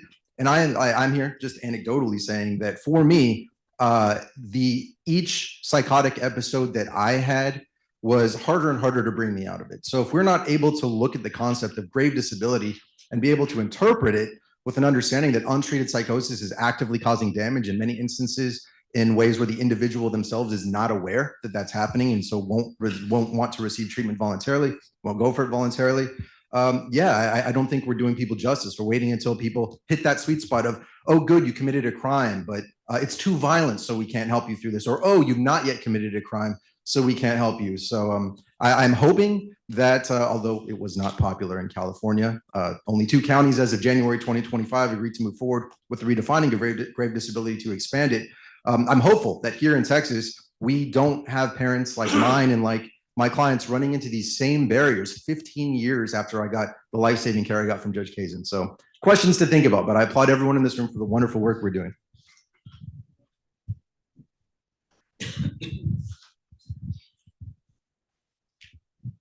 Hi, good morning. April Zamora with TDCJ. First of all, I apologize for my tardiness, but second of all, the good thing is our sunset bill has moved through Senate subcommittees, I would say, and then through House corrections this morning. So with that being said, we have fully integrated most recommendations that have been made. Our new division for reentry is rehabilitation and reentry. So we are already revamping programs, looking at appropriate programs for substance use disorders. And with that being said, those safety programs that many people come to while they're on probation, we're looking at the quality of care for those people coming to our substance abuse felony punishment programs, renaming those appropriately, but also looking at those that come in with mental health needs and making sure that the screening criteria is adequate and appropriate. So that is in progress because I know that was an important thing that we've heard over and over again through probation departments. I think we've talked previously, Emily Eisenman may have been in here and I was named the director of that division. So rehabilitation programs, reentry into Comey will remain with me. And so we will continue to work collaboratively on how to engage stakeholders as we go through that process and update those programs. The other program that we did pick up within my division is the Youthful Offender Program, otherwise known as Champions Youth Program. So we've been testifying behind the scenes, if you will, because there wasn't a lot of open discussion, but working behind the scenes on how we can improve the custody and care of youth coming over from TJJD or direct sentence. They come to us as early as 14 years old to the age of 17, and then they can transfer into our system. But also talking about how to deal with any chronic mental health needs that they may have transferring over. So there's been some of you that I have reached out to over the past several weeks, either through how do we adequately use our certified mental health peers, how do we adjust to in-house programming, and then how do we address the continuity of care system as it stands today for our substance use programs. See Dr. Harvey kind of leaning back and in. So I appreciate really my transition as we think and re-envision how substance use services and really dually diagnosed programs, as we watch the Tacoma LAR, particularly, it's really for cost increases. As we know, we're not paying enough for psychiatrists in many places, but I really want to maintain the integrity of that system. But we did ask for more dually diagnosed residential beds, because my goal would be to divert people from coming into prison. We are now tipping at the 37,000 point that are in our prison system who have some type of mental health condition and are on our psychiatric caseloads. So we did ask for more dually diagnosed residential beds in the probation system. So we were funded on the Senate side, but we were not funded on the House side. So we will go to conference committee and continue to pray and hope for more of those beds to divert people from our prison system and put them in the appropriate level of care. And that's my update. Stan Stage Police Chief, City of San Marcos, also representing Texas Police Chiefs Association. One of the most prevalent issues for us historically has always been mental health, which has now been replaced with immigration. So much of our energies are being focused on immigration right now, which we lament. We need to get back to the things within our purview. And with that said, probably the biggest issue facing us at both the state, the city and the county level is our fiscal predicament. At a time of less ad valorem taxes, with the legislature changing even the structure they're in, we have less and less revenue, while simultaneously the feds and the state have frozen grants. So we're in a hell of a predicament to meet ever increasing needs. So cities and counties are very frustrated with what's occurring across the state. Jenny Simpson. I am Associate Commissioner in the Health and Specialty Care System at HHSC. I'm here on behalf of Deputy Executive Commissioner Scott Shacklin, who couldn't be here today. So I want to start good news. We continue to see declines in the forensic wait list from our high of around 2,500. We're down to about 1,700, which is a 32% decrease. However, one data point to share, which is one of the issues we're trying to tackle, is every year since fiscal year 2021, we have seen an increasing number of people who have been put on the forensic wait list. So that demand has not gone down, it's actually increasing. So two things just to mention that HHSC is doing to really focus in on that. The first is, I know many of you are familiar with HHSC's Jail Enriched Learning Collaborative and have participated in that. We are evolving that into a Jail Enriched program that will be available statewide to all counties starting this fall. So we're in the process of making that turn, and we're excited that every county will be able to access those services. And the second is that we have started a pilot with Dallas counties and Travis counties for our forensic support teams. And these are teams that actively monitor people who are on the forensic wait list to see if there can be alternate dispositions taken, other things, alternatives to that inpatient competency restoration wait list. So I just want to recognize Lee and Vicki, who have been amazing partners. And I can't wait to give more updates on that with Lee and Vicki as well, as we see the impact of those forensic support teams in Dallas County. Morning. Evan Norton, TJJD, Texas Juvenile Justice Department, here on behalf of Chandra Carter, who is enjoying all the fun that comes with legislative session. So I'm here on her behalf. Two quick updates for everyone. Texas Juvenile Justice secure facilities are almost complete with the implementation of dialectical behavior therapy at all of our 5 secure facilities. So that means every kid in TJJD care that's in the state level care is enjoying and appreciating and benefiting from dialectical behavior therapy modality, meaning DBT skills groups, behavior chain analysis, and we have a brand new integrated treatment plan, which we're really excited about. So one plan for one kid that everyone collaborates and works on. With that, since this is the Judicial Commission on Mental Health, I'm excited to report that since 2022, TJJD has almost doubled its mental health professionals working in the state secure facilities, which is really exciting. So we have over 77 mental health professionals working across the 5 secure facilities, which is a pretty remarkable number considering I know how hard those positions are to fill in many other places. My second update for you all is we're in year 2 of our OJJDP, the Office of Delinquency and Juvenile Justice, or Office of Juvenile Justice and Delinquency Prevention federal grant mapping project with the Meadows. So we've been working with the Meadows Institute and local juvenile probation departments to look at where resources are and where they are not, hearing directly from the juvenile probation chiefs about what the issues are local to them in their different regions. We've completed 6 of those 7 sessions, and we have one more in West Texas that's happening in May.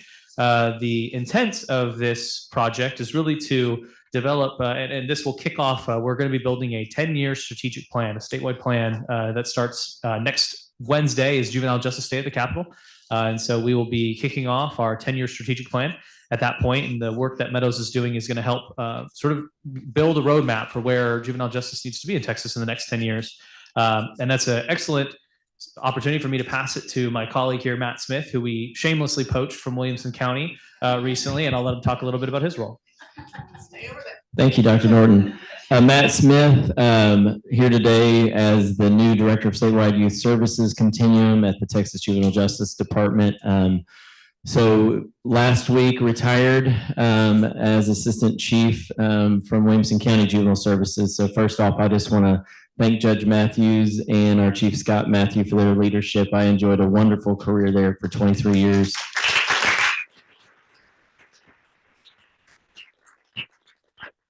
And it's because of the opportunities I had in Williamson County. My very last week there, we completed in partnership with Meadows Mental Health Policy Institute a 3-year SIM mapping project where we did look at diversion pathways for kids in our county and trying to prevent them and keep them as shallow as possible in the juvenile system. And so I want to highlight Williamson County for their work. I also want to highlight HHSC for creating the Youth SIM model. I want to highlight this commission, JCMH, for supporting youth SIM mapping across the state, and then also Meadows Mental Health Policy Institute. And so Dr. Norton was referring to the Continuum of Care grant that TJJD has with Meadows now, OJJDP grant. I've been fortunate enough to attend a few of the regional summits so far, even before I came on at TJJD, and been a lot of good work going on. I think counties are really, and chiefs getting together and looking at cross-system collaboration, where are our needs, and so emerging things coming up in most regions, like overwhelmed with school vaping and how do we better manage that? They're bogging down detention beds, things of that nature. Real need for short-term residential treatment for youth that's outside of the juvenile justice system and also outside of DFPS. So how can we find some residential treatment for kids with intensive mental health needs in the community? And so those are just a couple of examples of things that communities are starting to tackle and looking at local data. And lastly, I just want to really thank Dr. Norton and Chandra Carter for bringing me on. Couldn't be more excited about coming on into a role like this, to be able to focus on diversion and prevention and keeping kids shallow. I know we tend to focus on deep end issues, and we have the shortage of beds at TJJD, shortage of detention beds, and this is really a great opportunity across the state. System collaboration is going to be key, and couldn't be more excited to start in this role. Hi, I am Tyra McCollum. I'm the presiding judge over at County Court at Law Number 2 in Fort Bend.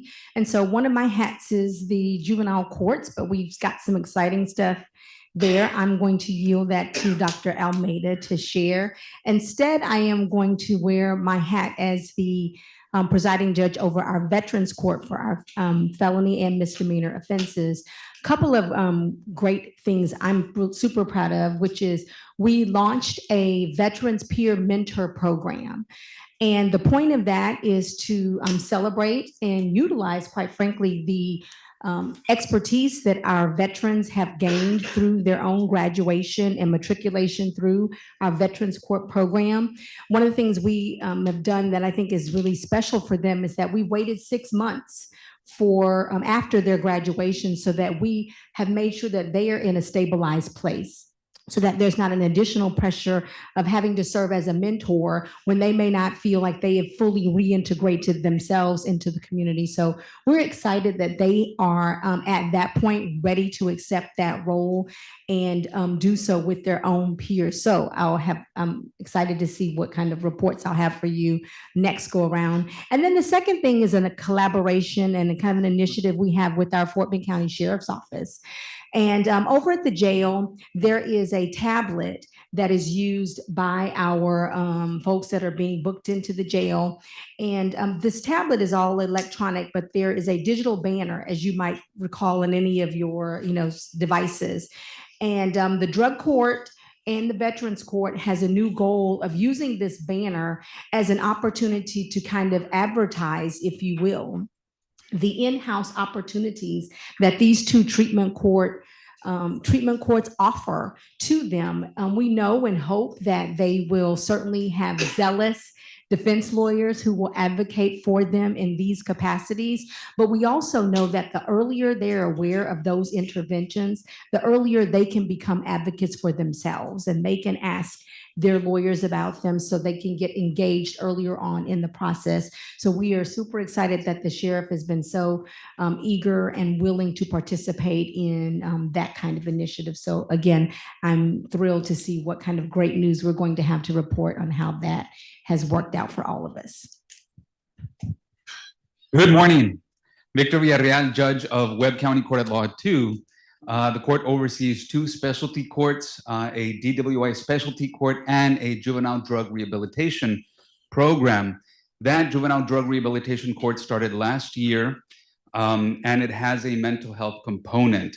I'm very happy to report that as of next month, we will have our first graduating class, and 7 young persons, or I should say 7 emerging adults, have completed all of the program terms, requirements, and conditions. So they're going to graduate next year. As a reminder, we don't call the program the Juvenile Drug Rehabilitation Court because of the stigma and connotations that come along with that. The name of the program is the Youth Success Court, because that's what we want. We want them to succeed, we want them to do well, and we want them to go on to live their best lives. And we recognize that in each and every single one of their cases, justice required treatment. It's great to be here. You just hyped me up. Shut me out. Courtney Harvey, I serve as the Associate Commissioner for the Office of Mental Health Coordination at the Texas Health and Human Services Commission. I'm in Community Behavioral Health Services. Trina Ita, who is also a commissioner on the JCMH, could not be here today, but she sends her regards. I want to start by first saying thank you to Brandon Wood. And let me tell you why I want to tell you thank you, Brandon, because I think about you often. You all have a lean staff and you have a lean budget. And anytime I am going through riders and I'm looking at the various things the state agencies are likely going to be responsible for implementing after the session, I often think to myself, do they need staff? Like, do we just need to loan out our state agent? My executive commissioner probably would not like me saying this, but I am just about the work. Do we need to go and help the Commission on Jail Standards over there get some things implemented? So I just wanted to start by saying thank you for your service, that I see you and I see your staff and I see how hard you all are working to be sure that the people in jails get what they need as far as mental health, substance use, IDD services, and more. So I'll just start there. I also would like to say that we've heard from Dr. Norton and others on the commission some of the evidence-based practices that are being expanded, such as in secure facilities and elsewhere. So you talked a lot, Evan, about dialectical behavioral therapy. We've heard about multi-systemic therapy, functional family therapy. These are things that we are seeing proposed in riders for services that would be expanded, and not just an expansion of those services, but a payer source attached to them. So these services being reimbursed under Medicaid, which we have seen recommendations in several reports about things like partial hospitalization, intensive outpatient treatment for children, et cetera. So we have spent, I think, the better part of the last 2 years in community behavioral health services, working very closely with the Juvenile Justice Department, with the Department of Family and Protective Services. And the question that I often get from stakeholders is, well, you all are convening, but like, is work actually being done? And I'm like, you should join these conversations. They're pretty intense. And so it really is a digging in, really trying to move beyond the surface of a collaborative, but really trying to understand, what are there statutory barriers to our work? Are there lane issues because of those statutory infrastructure? What rules do we have in place that might perceivably bind juvenile probation and mental health professionals from working together in the community? I didn't mention you, April, but you know I love a good to Google program as far as an evidence-based practice, but that is work that we will continue to try to implement over the next biennium. So we're looking forward to seeing what resources come into Texas Health and Human Services Commission, but also the other state agencies that really could be pulled together in more of a strategic way. And in this particular instance that I'm thinking about, it is how we better serve children and families, many of which, as we've heard today, are juvenile justice involved or at risk of, or if they're not justice involved, they're at risk of parental relinquishment. Many of you in here know my story. I've got twins, they'll be 5 in May. And the thought of a parent believing that they don't have the resources that they need, such that they would relinquish custody of their child to the state, breaks my heart. It should break everyone's heart. So we will keep coming to the table to find solutions, y'all. Thank you. Emerging issues, a minute and a half. I'm going to try. Salinas. Not really timing it. So you're not, I'm timing myself. Okay. I don't want to. I hope the threat would be sufficient. Okay. I'm cognizant of that. All right. Salinas Solis. I am wearing my hat as the presiding judge of Inspire Treatment Court. It's an adult felony mental health court, and I'm proud to say it's the first adult mental health court in El Paso County.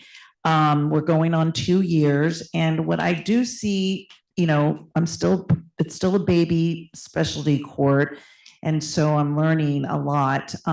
Some of the things that are emerging continue to be what Megan had mentioned about developing strong relationships, getting out of our little silos. We've got several specialty courts in our courthouse, but we all tend to work individually. And so kind of hoping to go outside our little comfort zone, work better with our stakeholders, and especially given, you know, the sort of the uncertainty of federal funding, I think it's even more critical to reach out to our local, you know, partners to see if there's some alternatives to funding. And also being creative and thinking outside the box.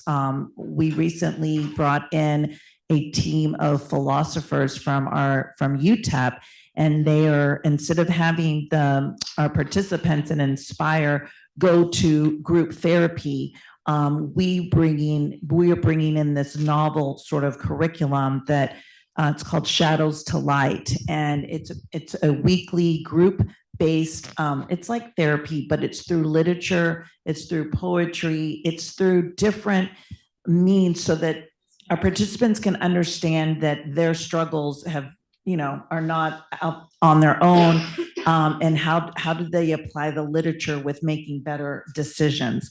The other thing, I am also on the work group with OCA work group and Aaron Megan on developing best practices for the specialty courts, which I think is really important.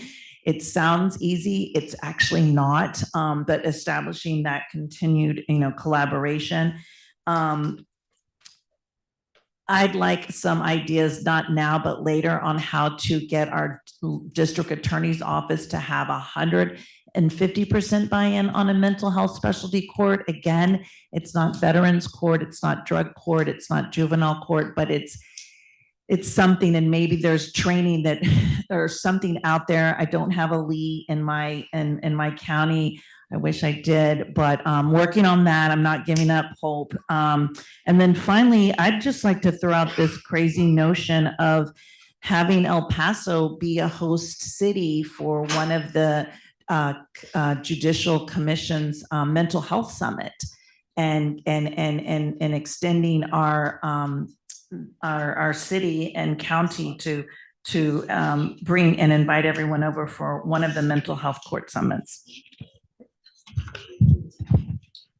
Hi, Beth Mitchell with Disability Rights Texas. To start off with, I had filed a lawsuit, God knows how many years ago, about finding it unconstitutional to hold people in jail who had been found incompetent to stand trial and needing to get over to a state hospital or some other inpatient mental health facility. And Judge Ezra actually finally has an order, and the order, there were cross motions for summary judgment, denied the state's motion for summary judgment, granted in part our motion for summary judgment, saying that it is unconstitutional to hold people in jail who have been found incompetent to stand trial and have been ordered to receive treatment at an inpatient facility.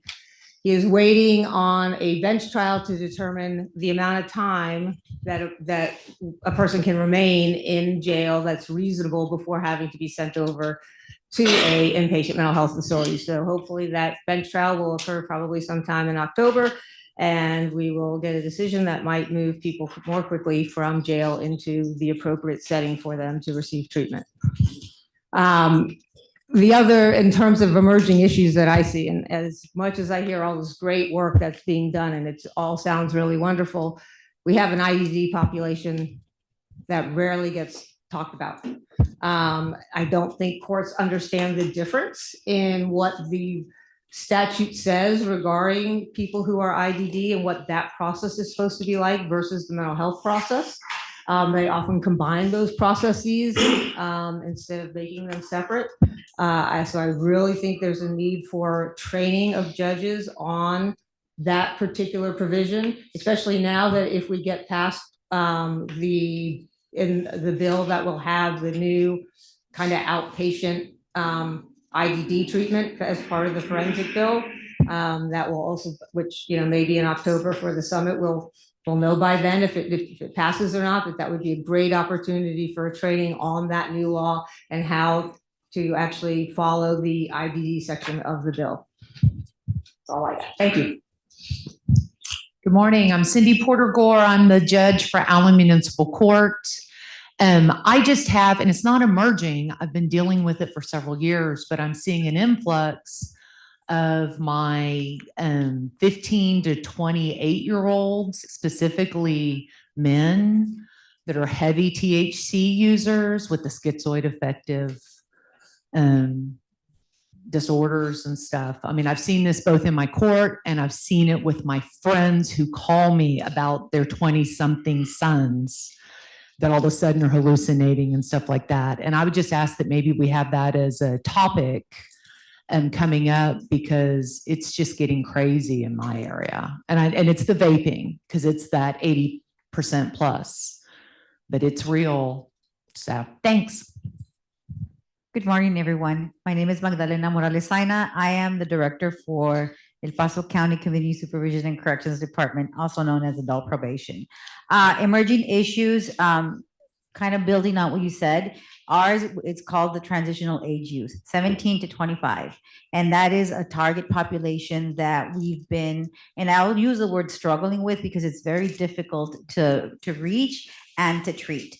One of the things that we're doing is we've seen an increase in the population, not only recidivating, but being unable to access services because they're 17, they're not 18 yet. I can't refer them. I need a parent. So there's so many obstacles that I know we're dealing with in different committees. So something that I created is what we did is I changed the name, talk about stigma. You know, a lot of them were labeled gang members when they really weren't. It was just fitting the description based on their target population. So I changed the gang unit to FORGE, which stands for Fortitude, Opportunity, Responsibility, Gratitude, and Empowerment.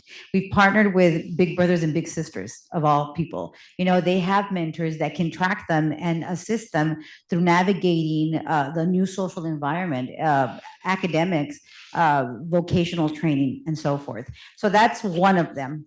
The jail in Reach, I met with our sheriff assistant a couple of weeks ago, and we have folks who are in custody for violations, not a new arrest. And what we did is we created a self-service identifier.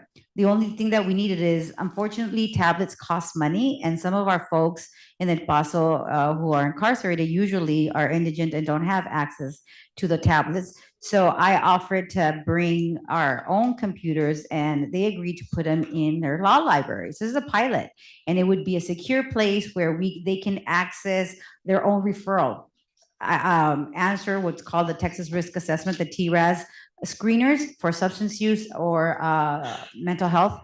And then we take it from there. If the person is just in custody because of a violation, then we can identify what programs it would be eligible for based on already a validated screening and approach the courts. We don't have to wait for court. We can approach them and hopefully transition them into a program where they can have their needs met at that time. And we already have the science behind it.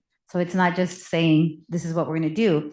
And lastly, I approached Megan because All Rise, I've been doing work with All Rise for many, many years. It'll be 30 years in May that I've been working with justice involved individuals. So All Rise approached me on a partnership that they have through PJA that's funding it's going to be a study with the University of Nebraska to develop 2 tools that combine violence predictors with mental health and substance use disorders to determine whether an individual is a candidate for an adult treatment court model for veteran treatment courts and other interventions. That's usually a big challenge and a barrier for a lot of our folks who have had violent behaviors in the past as a result of an untreated mental illness. So really looking forward to it. They invited El Paso invited other CACDs, but I thought, you know, there's a lot more courts that are pretrial. So TDCJ is not gonna have those stats. So I approached Megan, and now I'm gonna send her the email, and maybe we can come together, and Texas can be one of those states that can be part of the validating, getting data, looking at how can they create these tools that will be a violence predictor. And I'm going to read the last part. It says the proposed study focuses on identifying relevant factors that predict violence for individuals involved in treatment courts. Moreover, categories of individuals such as veterans, active duty service members, or persons with substance abuse or mental health needs carrying experiences and trauma that provide unique profile of risks and needs governing their likelihood to commit violence. So that's important to identify and make sure that we target that population and not automatically disqualify them for something that happened when they weren't receiving services. Thank you. I hope I didn't. Hi, my name is Brandy Mueller, and I preside here in Austin over at Felony District Court, the 403rd Criminal District Court. I have a specialty docket for emerging adults ages 17 through 24, and it is a partnership with our probation department and the DA's office. It's characterized, like a lot of you who preside over youth courts, with monthly court settings, and a significant component of counseling, work, and school are required in almost all cases. Most, if not all, of our defendants have, you know, mental health diagnosis, substance use issues, or are IDD. Recently, I testified before a House committee to raise the age from 17 to 18 for criminal responsibility. And I'm certainly in favor of that, but that is not a new issue for us, even though Texas is one of only now 2 states that has the age of criminal responsibility at 17 as opposed to 18, for example. One issue that I see very regularly in the cases before me with this age category is the wait time, and someone mentioned this previously, between when the charges are brought and when treatment can begin or any kind of programming can begin. You know, our bond conditions usually are very loose, I'm afraid to say, in our county, and in many cases, you know, treatment or programming doesn't begin until a youthful offender is in one of these programs. And sometimes that is years later. And we do have soft data and perhaps even hard data that shows that those who are the youngest defendants within our adult criminal justice system escalate at a much quicker rate in their crimes of violence, for example. So if you wait 2 years before a defendant is getting any kind of programming, you know, you're a lot less there's a lot less likelihood that you're going to find success for that particular defendant. I don't even feel like the courts in my county necessarily acknowledge the issue with the wait time, let alone, you know, have good ideas about how to do it, me included, how to confront that issue. One other issue that springs to mind with the question, and I'm not sure that it really is something that fits the purpose of the commission, but it has been raised to me regularly. Most of my career was in county court in Austin, so I presided over a lot of DWI trials and nonviolent offenses. I recently moved to felony court, and most of the trials that I have involve a very significant level of violence, whether it's a murder allegation or, you know, numerous shootings that happen in our fair city, as a lot of you know. The technology, as far as the videos, the body-worn cameras that most of our law enforcement are now have, the technology has increased so much, and we have screens all over our courtrooms these days. And so the jurors are really exposed to very close proximity to somebody taking their last breaths, you know, the violence that is involved in the allegations. And a lot of them have had panic attacks while they're deliberating, or even had to ask to be excused during the testimony. I've had to make sure to tell our prosecutors to let the jurors know, let everyone know when they're about to see something that might look like a horror movie, quite honestly. And I myself, having been a prosecutor, defense attorney, and judge for as long as I have been, have found myself, you know, unsteady to some extent during the trials. I don't know if there are opportunities to consider some kind of short-based counseling or even an exit interview with a counselor for jurors, whether they're on the grand jury or have sat for a violent felony offense, for example. But that's something that has repeatedly come up in the trials that I've had the last couple of years. Thank you. Good afternoon. I'm Wayne Young. I'm the CEO of the Harris Center for Mental Health and IDD. And I look forward to hosting you all at a tour at our diversion center in Canada. It's going to be a lot of fun. There's quite a few of you. So for those of you who've seen it, know it'll be a tight fit. One of the things you'll see if you do come visit is that it's evolved a bit into a campus now. And one of the things we have there is what we refer to as hospital to homes, recognizing the connection between homelessness and criminal justice involvement and serious mental illness. We opened a crisis residential program that is exclusively to those individuals that are homeless, discharging from psychiatric hospitals. Seeing that churn happen constantly is challenging for everyone. And we just finished our evaluation with UT Health and had tremendous outcomes. We reduced the likelihood of subsequent psychiatric hospital admissions by 50 to 70%. Reduced likelihood of new jail bookings by 50 to 60%, reduced utilization of homeless services by over 50%.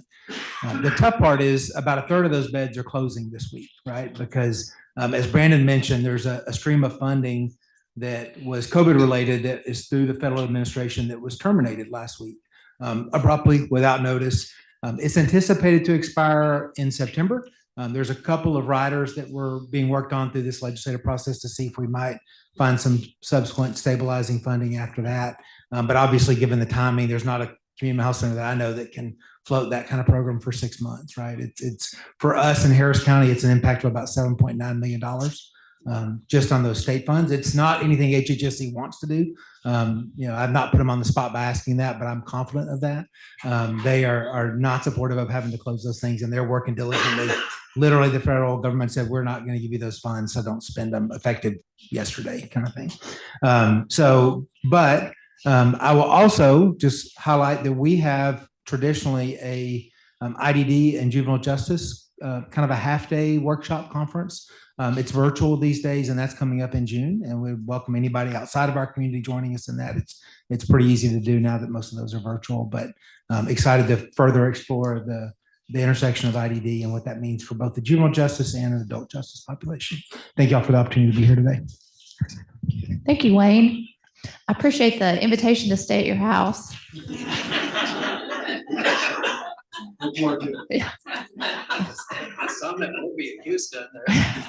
My name is Beth Lawson. I am the Chief Executive Officer in Lubbock for the Local Mental Health Authority, hey Judge, Local IDD Authority, and the Substance Use Disorder Authority. In terms of an emerging issue to discuss, I would say it's not really an emerging issue, but it is a one to watch kind of a thing.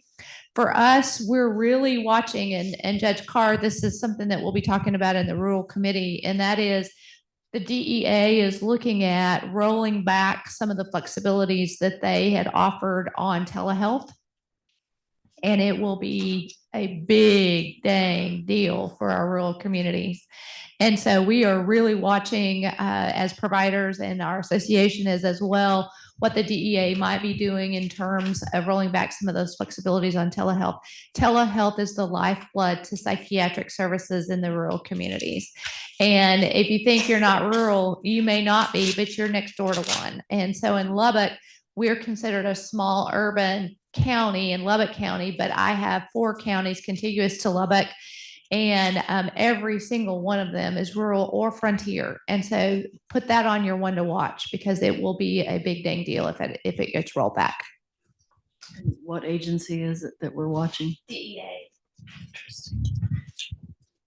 Okay, I'm Cindy Wheelis, and I am from Collin County. My court is the Juvenile Court of Collin County. My idea has emerged during this commission meeting, and it's because I've been really embroiled in the juvenile justice system and actually the righteous direction giving by the legislature last session when we were in sunset, and it was not fun. So my heart goes out to the TDCJ.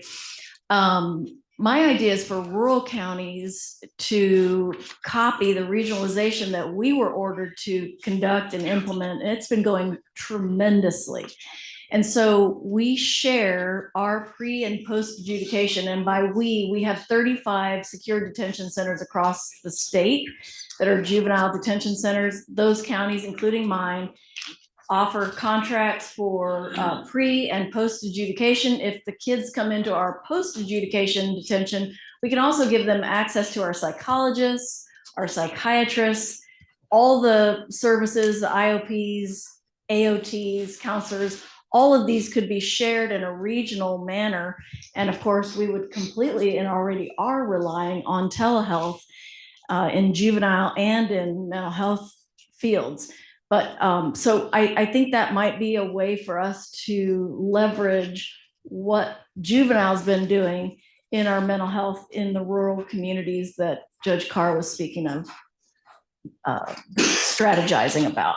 I want to again thank SCO Texas and CCA Director Taylor, jurists and residents for professionalizing the work formerly marginalized groups of juveniles, IDD, and I mean ID and developmentally disabled and mental health patients, wherever they are found in all areas of justice, civil, family, criminal, juvenile. Your leadership has allowed us to hold our heads high in this work and in the nation, and to thank the fellow commissioners for all of your input. And my heart and my mind go out to Eric as our fellow commissioner, who's given me permission to do some work in my community that I didn't formally feel, I formerly felt was too paternalistic, and I thank you for that individually. Again, your contributions guide my work. Thank you. Hi, so I'm Connie Almeida, and I'm the Director of Behavioral Health Services for Fort Bend County. Just, I assume everybody knows what we do, but maybe not. We are really a unique department, so we are part of county government. So it was actually started almost 15 years ago by the Council of Judges to really focus on this intersection of behavioral health and criminal justice. And so it was me. The department has grown, and in 2018 actually moved under Commissioner's Court. So I report to Commissioner's Court, and we have the staff of about 18 to 20, do most of the forensic work for the courts, but also do a lot of training around criminal justice. And we're always looking at emerging issues. So I'm monitoring how many people are going into jail, who's in mental health court. There's a lot going on. So one of the things, some of you know that I also have a passion for children's services. That's how it started. We have a grant from the Department of Justice, OJJVP, Second Chance Children of Incarcerated Parents. So basically a couple years ago, some of the second chance money was actually directed to supporting children of incarcerated parents because they realized that having family supports was really critical to successful reintegration into the community. Not having family support is a big risk for recidivism. Incarceration impacts children. So I was just at a conference, and I didn't even know there was a conference. There's actually a national conference for children of incarcerated parents. It was in Arizona State University. And I was fascinated by this data. This is Minnesota. I don't think we have this data in Texas, but in their public schools, 1 out of 6 children had been impacted by parental incarceration. They had either had a parent that was incarcerated or in the past. 1 out of 6. That's 16%. If you look at their juvenile correctional facilities, 17% had a parent that was currently incarcerated. 47% had one in the past. That's 64%.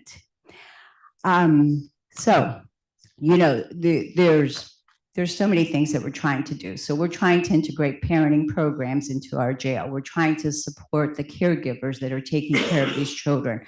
We're trying to address the trauma. I mean, the needs are just so overwhelming. The other thing too that's been really a challenge is in-person visitation. So a lot of the jails actually have a waiver around in-person visitation, I think partly because of COVID. It gets complicated. But children need to see their parents. And so there's so many challenges with doing that. So I think that's a really critical emerging issue. And I would love to work on getting that data for Texas. And I don't think we have it. That would be interesting to get. I think the other emerging issue that is very important to me is first responder wellness. And we've had probation departments that have said, well, we're first responders too. How do we take care of our own mental health? So again, that's something that we're working with our sheriff's office, our constables, our fire departments, and really trying to see what we need to do to support our first responders. Thank you.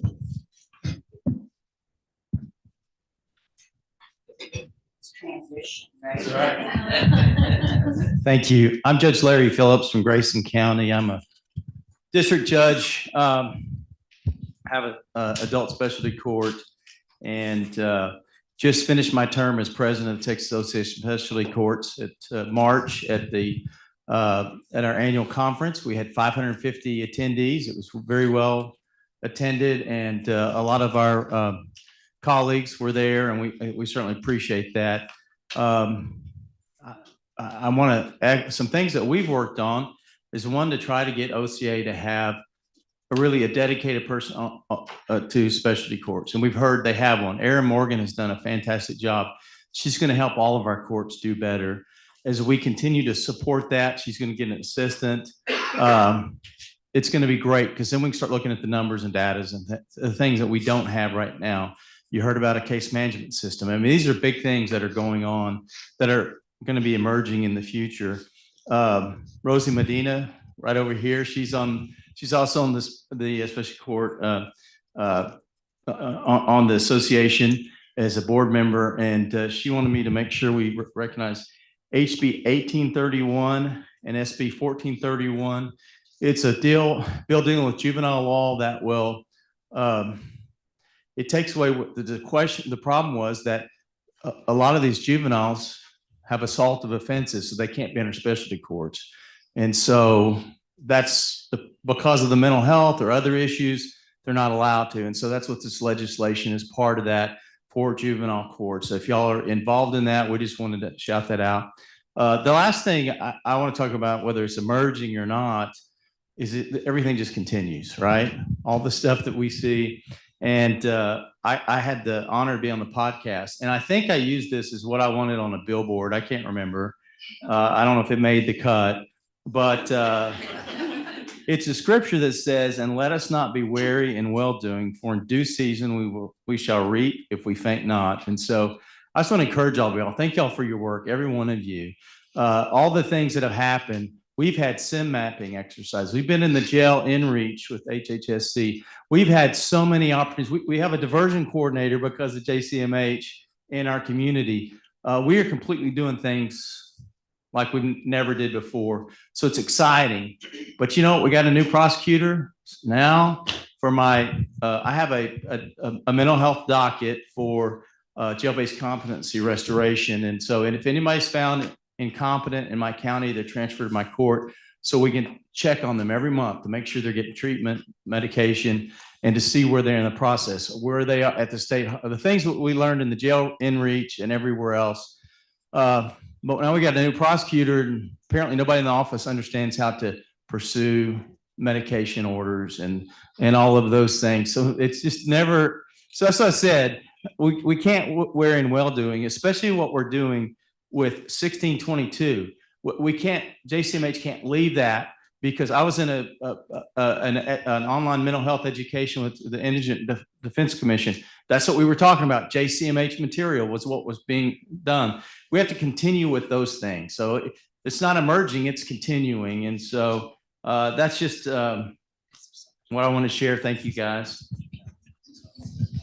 Good afternoon, everybody. Denise Onken here. The big news from me is I actually retired after almost 39 years at the Harris County District Attorney's Office. So, but I'm not dead yet. You know, there comes a point in time where you have to decide that you're going to leave that, and we do have quite the hamster wheel in Harris County at the DA's office. So, but I have not stopped a minute since I left at the end of the year. So one of the things that I see, of course, I'm involved in several projects. I'm a free agent now, so I actually can speak freely, not so muffled as I was before. So that's a whole new adventure for me after almost 39 years to be able to speak freely. And I do have a few opinions on things, but involved in several projects. One being been asked to be on the board of the Albert Schweitzer Fellowship Foundation, working with our law school in order to get law students to do those fellowships along with the med students and public health, masters in public health students, to probably work in the mental health realm. So I'm looking forward to that. We have one law school who's jumped on board. Professor Shannon, are you listening? Because the Albert Schweitzer Fellowship Foundation is now for the entire state of Texas. There is no other foundation for the state of Texas. But South Texas College of Law has jumped on board. So I was able to broker that with them, and the foundation is very excited. I also will say that another issue that continues to be out there for the large jurisdictions is the homelessness issue. And although everybody talks about particular inroads that have been made, it is still a problem. And for those in the larger jurisdictions, you know that as we have things like March Madness and Super Bowls and things like that coming to your jurisdictions, you really want to get that handled. We don't want to end up like some of the other large cities across the country that have a very, very severe homeless issue. So, you know, that's a project that I'm working with some individuals on in Harris County, and I've mentioned to a couple of my colleagues here today about that. So I think that's something. I do want to say thank you to the Judicial Commission for allowing me to continue on for a while after retirement, now that I'm a free agent and can speak and work on lots of different things. So I'm enjoying that. And I will say, emerging issue-wise, obviously we do need to be concerned about first responders, jurors, people like that, their mental health awareness and issues. And I will tell you that recently the Houston Bar Association and I have now attended the wellness committee that we have there.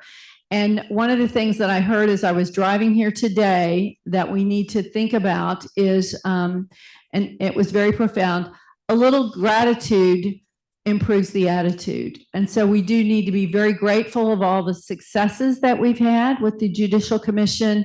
And there's lots more to do, but wonderful, wonderful gratitude in that regard. So thank you.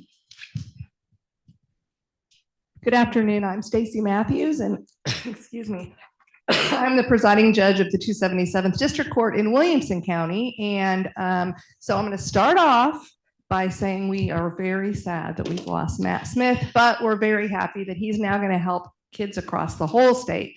And congratulations to Denise, who, by the way, I interned for when I was a law student. So I'm sure she's going to be good at recruiting people in her new gig. I want to take a minute just to thank y'all as well. I've been serving since we began with, and I know Judge Willis said, thank you for what you've done. I just listened to the things that are going on in this room, that so many of these were not even ideas back 7 years ago. And this collaboration and education is just incredible. I come here every time and I write down entire pages of things and ideas and things that either we're doing that I want to share or that someone else is doing that I want to steal. And so I appreciate everybody giving their time and being here and serving. One of the things that we've done that I'm kind of excited about, and Matt mentioned it, is we are in our juvenile, I'm the juvenile judge, and I also handle a third of our felony criminal docket. I have a specialty docket, which is emerging adults, and so 17 to 24. So Judge Mueller and I have things to talk about. I have an idea for you. But we, in juvenile, we completed SIM mapping. I think I mentioned that the last time I was here, and thanked y'all for your support in the Meadows. But one thing that came out of that is, and it maybe doesn't seem like a big deal, however, when Judge Gore mentioned THC and our schizoaffective disorder, perhaps combination, we, from those discussions and that mapping, one of our local school districts said, there's a law out there, but these diversion programs, but a lot of districts don't do it. And so they started looking into it, and we've learned that they asked if we would partner with them, and we're the first juvenile services department to partner with Hutto ISD. And what they're doing is this first offender program, but they're doing it a little differently because they're bringing in juvenile services to sort of give some additional support. And it's all on vapes. And we got the prosecutor's office to, bite on, THC. And what they've got, they were going to have they were mandated to have police in every school, which includes elementary school. So those folks are not super busy. So hopefully, so they're going to mentor the kids that are put into this program. I mean, I don't know, Matt, a year at least of really working on this partnership. And I thought, maybe that doesn't seem huge, but it's huge. If we can get some of those kids off the vaping and the THC early, and then we're not seeing them later where we have these mental health outcomes. And honestly, that was from the SIM mapping. So I want to thank everybody for that, especially the council, the commission that provided us with some resources. And then finally, as this group, as I said when I first started, the collaboration and the communication and the education, and we have a judge in our county that did something I was really proud of and I want to share. He is one of our child welfare judges. And there's so much crossover between child welfare and juvenile and criminal, adult criminal, family, everything.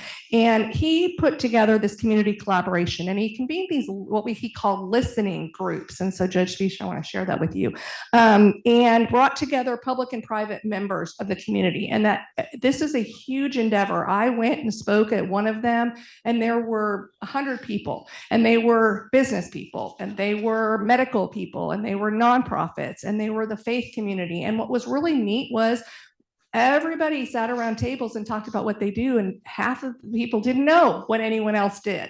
And from that, it's developing into, and we're kind of working on, how do we get a hub? How do we do this better? And how do we do some resources for parents? And this is my emerging issue for that I think has been emerging a long time. We work really hard on people that are in, like our juveniles that are in our system, and Judge Wheelis and I have talked, but we send them back home when we haven't done anything to help the parents' mental health or the parents' behavioral health. And so how do we do a better job community-wide? Maybe someone that's not in the justice system, but their kid is. And so for me, that's sort of something I'm hoping will come out of this. I cannot take credit. It was one of our other judges, but I'm really proud of that. And so, and with that, finally, we created a juror handout because we've had the same problem with juror mental health, and we actually went to our county commissioners I had a really, really bad case with people that were falling apart on the jury. I'll share you that. I'm happy to share it with you. We put it in our jury rooms as just kind of a handout, but we also have gotten our commissioners to say, if there's short-term needs, that, you know, almost like when there's a death, right? And you bring in bereavement counselors. We've gotten our commissioners to sign off on some of that. So I'm happy to share that with you. You're right down the street. All right. I will. I'll share it with all of you. You got it. Thank you. And again, thank you all for your work. I'm sitting right next to you. I want the first copy. Okay. I'm Judge Sucreta. I'm from El Paso, Texas. And I was just named the local administrative judge of the El Paso County 2 weeks ago. So a lot of the ideas that I'm hearing today, I want to implement. And one of the things that I want to do is I want to make all our courts aware of what other courts in our county are doing, because sometimes, as Judge Selena Solis says, we operate independently. So as the LAJ, I'm going to appoint her the hub, the person. This is like proposing on a kiss cam. She can't say no to me, right?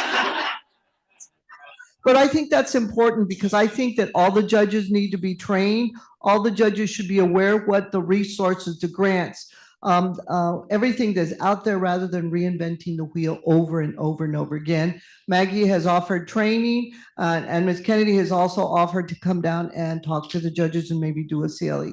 So I think that that's my emerging issue. I think that that's what our county needs to be better and to be more efficient. And I stayed under 90 seconds because Justice Bland grades my papers. So.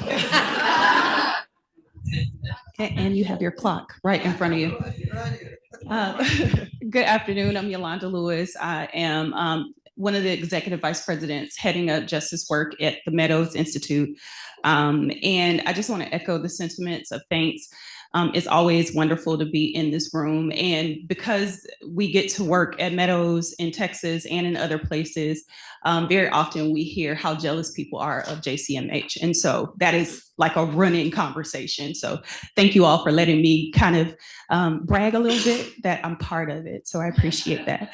I just want to echo a couple of things. One, I just want to echo Dr. Almeida's comments around parental incarceration. It's a huge issue. It's a huge risk factor for young people.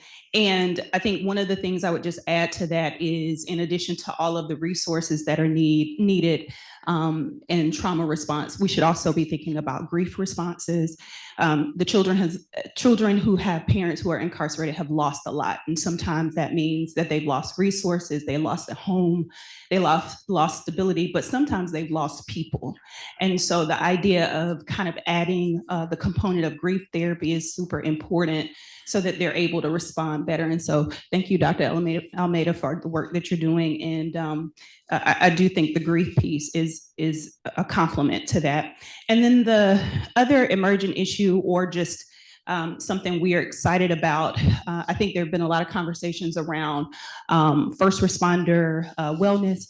And one of the things that we've been able to do is work with Fountain House. As you know, Fountain House has a clubhouse in San Antonio.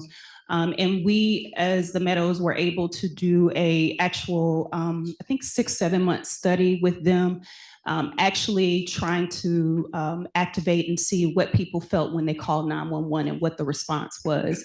So we were taking people who had actually called 911, who had behavioral health concerns at the height of their crisis, and tried to figure out what could be done better, how we could respond better, and then kind of leverage what they were saying in their experiences. And so hopefully in the next 90 days, that white paper will be coming out to just give some insights around what people with lived experiences go through whenever they're calling 911. And a couple of the things that came out of it so far will be how to navigate stigma around the call, how to de-escalate in a person-centered way, leveraging some of their experiences. And they were very concerned about officer wellness and call taker wellness. So you should know that people who are calling for help are really concerned about the other people who are answering their calls. And so I just wanted to mention that as well. Thanks. Good morning and buenos dias, everyone. I'm Judge Rosie Speedling Gonzalez from San Antonio, Texas. I preside over Bexar County Court at Law 13 and Reflejo Court, a trauma certified court, the only one in the country that offers a treatment court for first-time offenders, assault offenders of family violence, and a substance abuse program. To our Houston guests, our graduates have their case dismissed on the day of graduation, and their expungement process starts right away. And that's by agreement with our district attorney in Bexar County, and the district clerk waives all their fees. So that's part of what they get when they graduate from Reflejo Court. And you may want to explore that kind of agreement with your district attorney to see if they'll waive the 2-year or 5-year, whatever it is that they're holding those graduates to. We're missing a program right now on NPR about AI and telehealth. And that's what they're wanting to pivot to.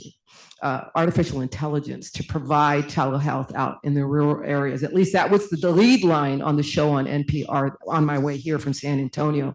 In regard to our specific court, we are adding a mental health track to our court to keep our folks who are presenting with mental health issues primarily. They are assaultive defendants with a substance abuse issue, but we were referring them to the mental health court because of their primary issues. We're not going to keep those, and we're developing a mental health track within Reflejo Court. We just hired a new program manager. Our program is growing. Our program manager got promoted to court director. She is in the midst right now of taking our noon AA meeting on Friday, the 1213 group, and expanding that to also an alumni group for our graduates. We've started a time management program for our phase 1 participants because that seems to be the biggest impediment for our phase 1 new participants. And we are starting art trauma therapy with our phase 3 and 4 participants because that's about the time they start delving into the trauma. Over the next year, it's very exciting for us. We have a documentary team of Abby Peralta and Macy Crow that are going to be following us and are going to be producing a 90-minute documentary on Reflejo Court that should be released sometime in late 2026. And we also have Jessica Weisberg with the Serial podcast following us for the next year, and they'll be producing a 10-episode program on Reflejo Court. So we'll be cheering on treatment courts and all the work that is done on this commission as well as across the state. And they're wanting to showcase what we're doing in Texas to the rest of the country and the rest of the world. So we're very excited about that. All right, good afternoon. Don't everybody clap at once. My name is Nelda Cassiati. I'm the chief of our mental health unit at the Tarrant County DA's office. And I understand that I'm one of few people that sit between you and lunch. So I'm going to stick with emerging issues, which are really not so emerging. But I just want to echo what Beth said earlier about education on the IDD side for those that are justice involved. We've certainly had those issues come up in our county. And to add to it, I think it would be important as part of that education to talk about what actually happens at the state supported living centers, how their approach the services, and the different rehabilitation aspects to it. And so that the courts and the parties understand what the people with intellectual disability are actually, how they're being served, and then the decisions that go into and all that is considered when they're deciding to transition someone into the community. So that way the parties and the courts are educated and understand everything that was taken into account before they are determined that that's no longer the least restrictive setting for them, that they need that, residential placement.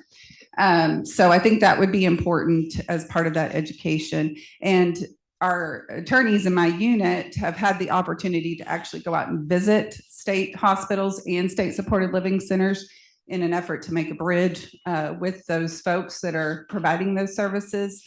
And also to just understand exactly what all goes into it. So I think that would be important. The other thing is something that's come up in our county and our local mental health authority has received questions on chemical dependency warrants. And that's not something we have a process for in Tarrant that I'm aware of anyway.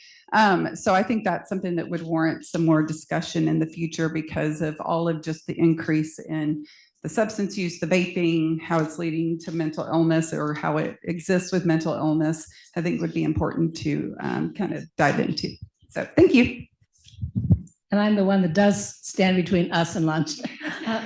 Thank you so much for reminding me. My 90-second just went into about 180 after everything I've heard. Now, it's an amazing thing to be here.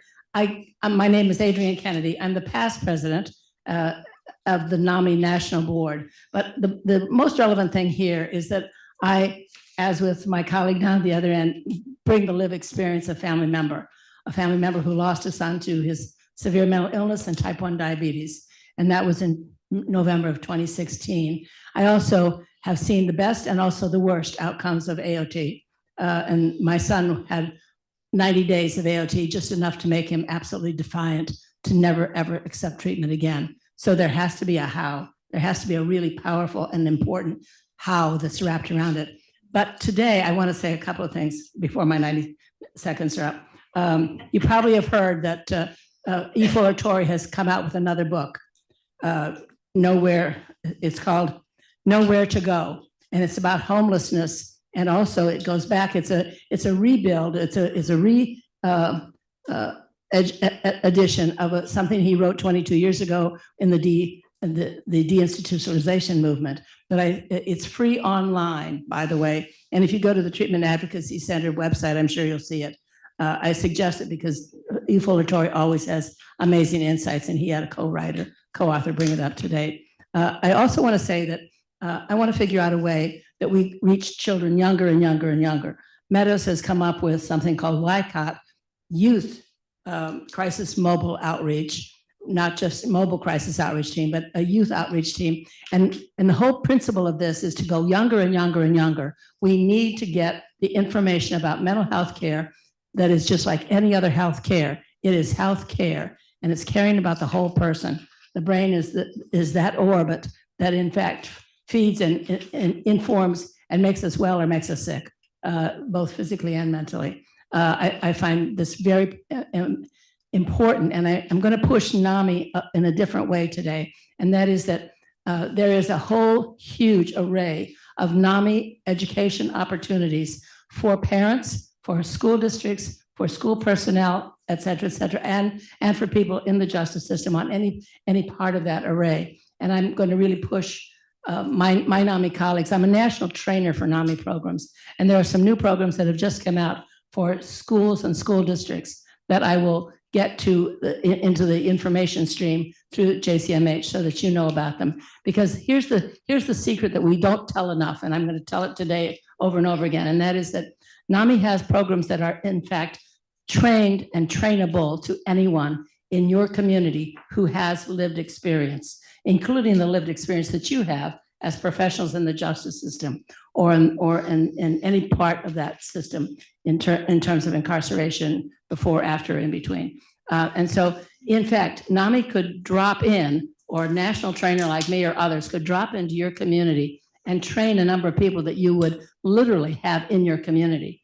there are no degrees required. It's having important and relevant and information, life experience. So I think in terms of ways to amplify what each of you are doing, which always is thrilling to me, that's really, really important. I also want to bring to your attention that there are some things around, and Professor Shannon and I have interacted about this, but we're hearing from a very particular and very wonderful forensic psychiatrist who's very concerned about the jury instructions on NGRI, that in fact, they are so incomplete that the person doesn't know the jurors are not allowed to be informed based on a certain article in the codes, and Brian Shannon has a number for you, but I don't.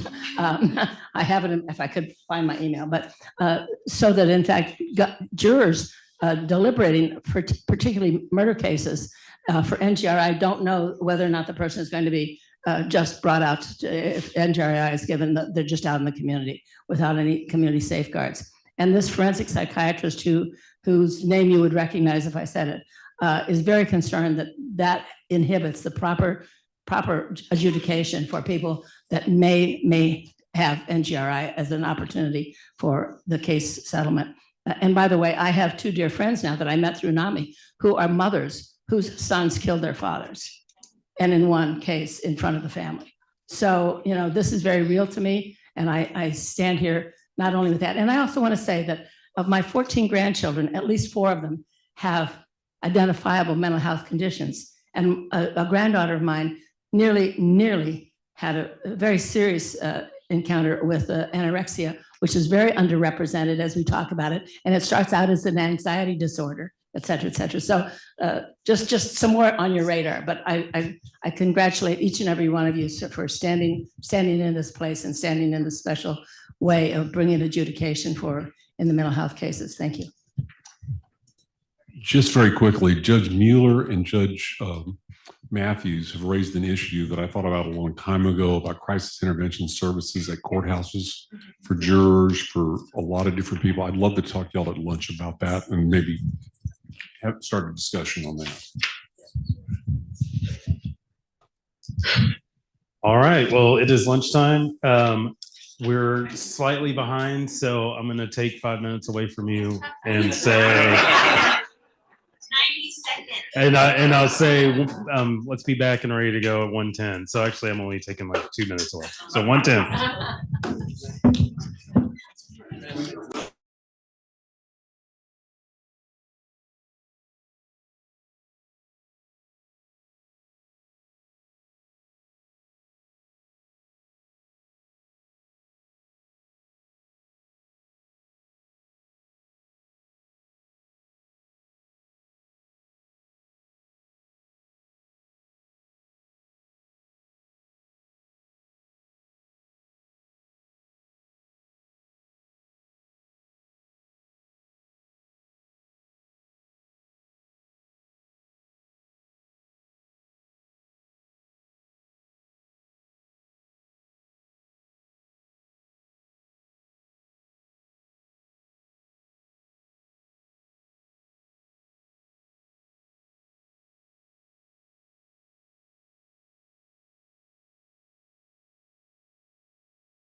Ready to get started?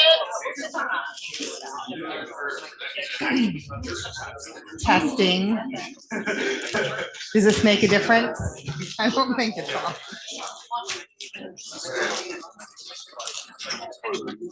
We can talk all day. Okay, so I thought my sandwich was delicious. Hope you enjoyed lunch and the opportunity to visit with folks you don't normally see in your day-to-day. It's my privilege to introduce our guest speaker this afternoon. Brian East is with us. He is a senior attorney at Disability Rights Texas. He's handled many disability cases in many courts, state and federal, as well as written and lectured extensively on disability rights. Let me give you a few examples of folks who have asked him to come and speak or write for their groups. American Bar Association, State Bar of Texas, UT Law CLE, the Fifth Circuit Judicial Conference, South Texas College of Law, the National Employment Lawyers Association, the National Disability Rights Network, and many, many more. We're lucky to have someone with his experience and expertise. His awards and recognitions are far too many for me to do justice to in this short introduction. I want him to have the bulk of the time here. He's a life member of the Texas Bar Foundation and an adjunct professor teaching disability law at the University of Texas School of Law.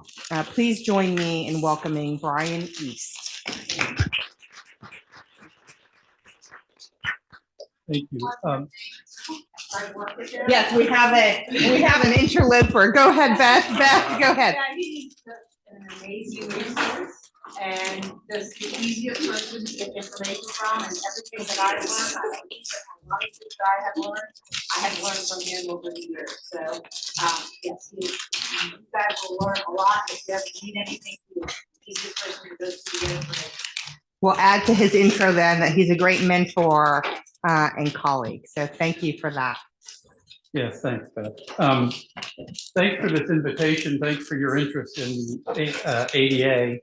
As you likely know, this July 26th will make the 35th anniversary of the Americans with Disabilities Act. And I was asked to talk a little bit about the history of the act, which I'm going to do.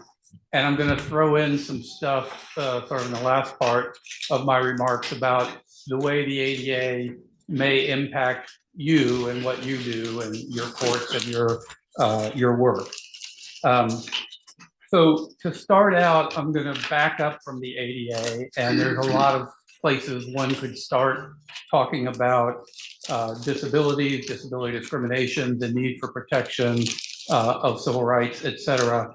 But I'm going to start in 1927 with the Supreme Court case of Buck versus Bell. So in this case, the question was whether the forced sterilization of a young woman who had been committed to a facility for people with intellectual disabilities, at that time called feeble-minded, whether that forced sterilization was permissible under the Constitution. Did the Equal Protection Clause protect that person from forced sterilization? And the opinion, which is pretty short, was written by Oliver Wendell Holmes. And he wrote that the sterilization, the forced sterilization, was constitutional. And he has a famous quote, "3 generations of imbeciles is enough." So at that time, more than half the states had laws allowing for the forced sterilization of people with intellectual or mental disabilities or developmental disabilities. And this was at the height of the eugenics movement. This was a movement that was had a lot of proponents. Teddy Roosevelt, some of the notions in this movement were adopted by Adolf Hitler in his writings. So that was a pretty different time, 1927. There is another telling to that story, though, and one that you probably may be able to understand, you who are all probably experts on due process and know way more about it than I do. But there's another story, another version of that story, and that version is that Carrie Buck did not have a disability. She also did not have a good lawyer, and she was probably impregnated by a sexual assault by a relative. And the family, embarrassed by that, she was not married, put her into this facility. And then what happened, happened. It's also likely that her mother did not have a disability, although she was one of the 3 generations of imbeciles that Justice Holmes was talking about. So we're starting in the 20th century with this notion that eugenics is important, the sort of advancement of the species through selective breeding, whatever the language was at the time. That was, made it to the Supreme Court, adopted by the Supreme Court, only 1 dissent, unwritten. So that's sort of a shocking reminder of, where we were. But, so equal protection didn't protect us. But that's still largely the case, not on that issue, but on the issue of, does equal protection provide substantial protection to people with disabilities? So in city of Cleburne, Texas versus Cleburne Living Center, 1985, the court reaffirmed that disability only gets rational relationship protection under the Equal Protection Clause, which is the least protection afforded. So in that case, the plaintiffs won. And there was a sense that if the plaintiffs won, maybe that kind of rational relationship for disability was sort of rational relationship plus, but that's gone by the wayside. So the least protection for disability under equal protection, reminded of that in Board of Trustees versus Garrett, all these are Supreme Court cases. And there the quote from the majority was that the government can, quote, quite hard-headedly and perhaps hard-heartedly refuse to accommodate people with disabilities. So we see that the Constitution is not going to be the source of significant protection for people with disabilities outside of the notion of due process, which is somewhat different. So that's sort of where we were. And in 1973, the Congress passed and President Nixon signed a bill which was largely about funding vocational rehabilitation services for veterans. But tacked on to the very end of that was something called Section 504. The Section 504 of the Rehabilitation Act of 1973. It still exists, and it talked about protecting people from disability, from discrimination solely on the basis of disability. And it applied to entities that received federal financial assistance and later to federal agencies as well. So we now have this notion that there can be a federal civil rights statute to protect people with disabilities, but it only applies to recipients of federal financial assistance or to the federal government. And that is, so the language in the statute was basically you can't discriminate solely on the basis of disability. That was it. No meat on those bones. And so there was authority given to the then Department of Health, Education, and Welfare, HEW, to write regulations, enforcing regulations, to tell everybody what this meant. There was big resistance to that. Also big resistance to this sort of recognition that this might be a major civil rights statute for people with disabilities. Lots of struggles going on in political realm around this. The regulations kept being promised and kept being delayed. And in 1978, there was a series of protests and civil disobedience that was historic in many ways. One of the things that happened was a group of people with disabilities took over the offices of HEW in San Francisco. And they stayed there and would not leave. And that was the longest occupation of a federal office at the time, several days. They went in without any provisions for food, for toileting, for people to help when someone needed to be turned in their wheelchair or anything like that. But they stayed there. And at the end of it, the government, the Secretary Califano agreed to sign the regulations, which had already been written. And so those were signed in 1978, so some 5 years after the statute. And they gave a lot of detail about what disability discrimination looks like and what is illegal. They have the notion of a reasonable accommodation called a reasonable modification in that statute.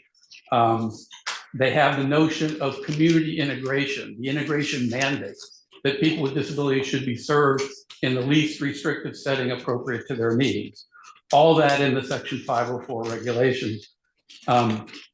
So for anybody who wants to know more about that part of this history, there's a really good documentary you may have seen or heard of called Crip Camp. And it is on Netflix. And it's really interesting. And it talks about a group of people that sort of had their sort of consciousness raised when they went to a camp for people with disabilities in New York. And they later became leaders of the disability rights movement, even though they were merely only teenagers at that time.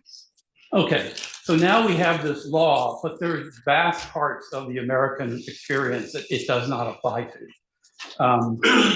And so there started to be a recognition that we need to expand that to other areas of the country, other areas of public life.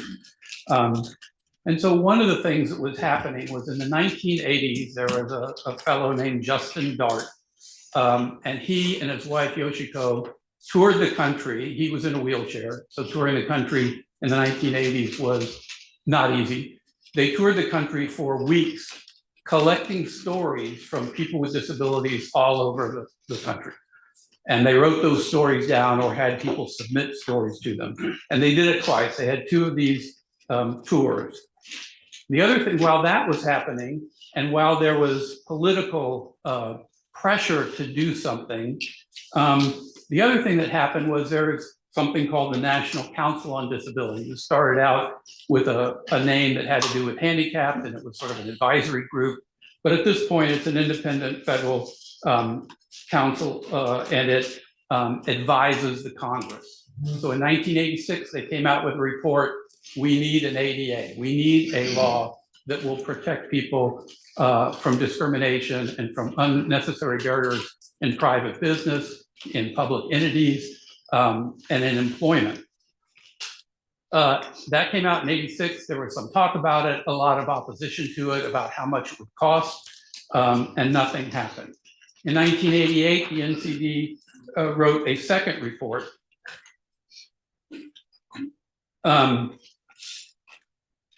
basically saying the same thing, that we need this national statute. In the fall of 1989, a bill was filed called the Americans with Disabilities Act, and it was debated in Congress. There was a lot of opposition to it, apparently, a lot of apparent opposition, and a lot of fear that it wasn't going to go anywhere because it had been offered before and not gone anywhere. So in March of 1990, there was an event called the Capitol Crawl. This was a rally at the steps of the Capitol in support of passing the ADA. And it was called the Capitol Crawl because at that time there was no accessible entrance to the Capitol. And so many of the people there had mobility impairments, and many of them got out of their wheelchairs and crawled up the steps of the Capitol to show their dedication to this mission, to show that they weren't going to go away. And there's video footage of that. Some of it may be in the Crip Camp video. There's another PBS documentary called Change, Not Charity, came out recently. It's online and it's free. And it's really good. And so we have the Capitol Crawl that sort of mobilized the awareness of the country to this. And in 1990, the ADA was passed, signed by President George H.W. Bush. So what's different about the ADA is its breadth. So it has Title I, which applies to employment, the rights of individuals with disabilities in the employment context, to be free from discrimination, to get a reasonable accommodation, et cetera. It has Title II, which applies to public entities, meaning governmental entities, meaning non-federal government entities, so state and local government. And again, same kind of thing. No discrimination, integration mandate, reasonable accommodation here called modification in Title II, and that kind of thing. And then there's Title III, which applies to public accommodations, which is a word that I think a lot of lay people think, means some sort of governmental thing, but it's a term of art in civil rights law, and it means private businesses. In this case, there are 12 categories that are covered, and they are very broad, cover a lot of things. And so I have a quote here from the Supreme Court from one of the cases.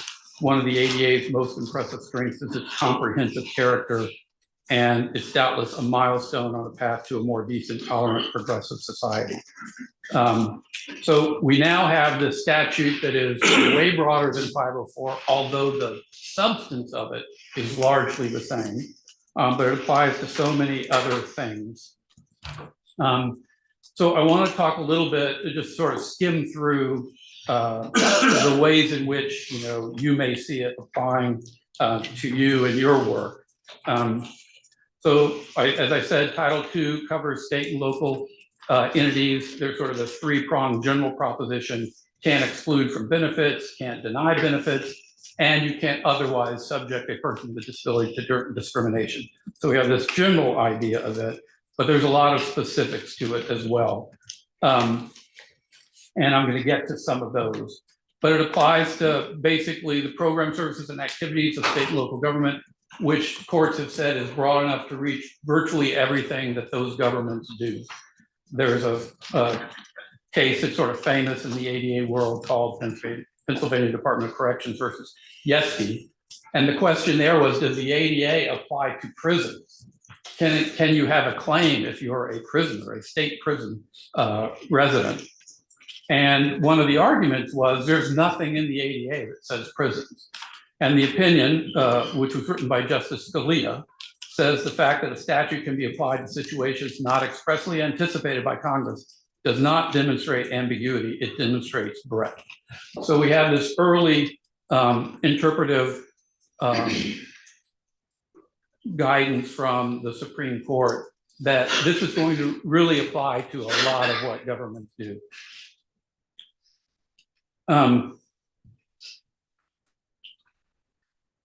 So covered government entities can include access to courts, judicial services, probation services, prisons, jails, law enforcement services.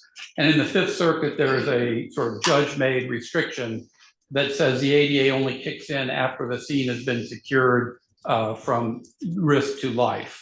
So after the scene is secured, the ADA applies. In every other circuit, it applies all the time. It's just that what you get, what is a reasonable modification, for example, et cetera, is going to be really different if you're securing the scene and their weapons and that kind of thing. But in any event, other than that kind of restriction, it really is broadly applied. As I said, it doesn't apply to the federal government, but the Section 504 does, and it's basically the same. So we have, sort of coverage of a lot of things. Among the things it does is make an effort to eliminate architectural barriers. This was a big point of resistance to the law, to 504 even, because the recognition was that to make everything accessible was going to be hugely expensive.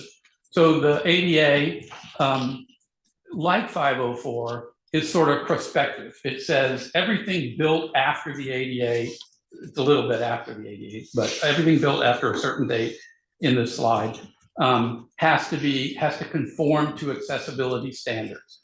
Those are federal standards.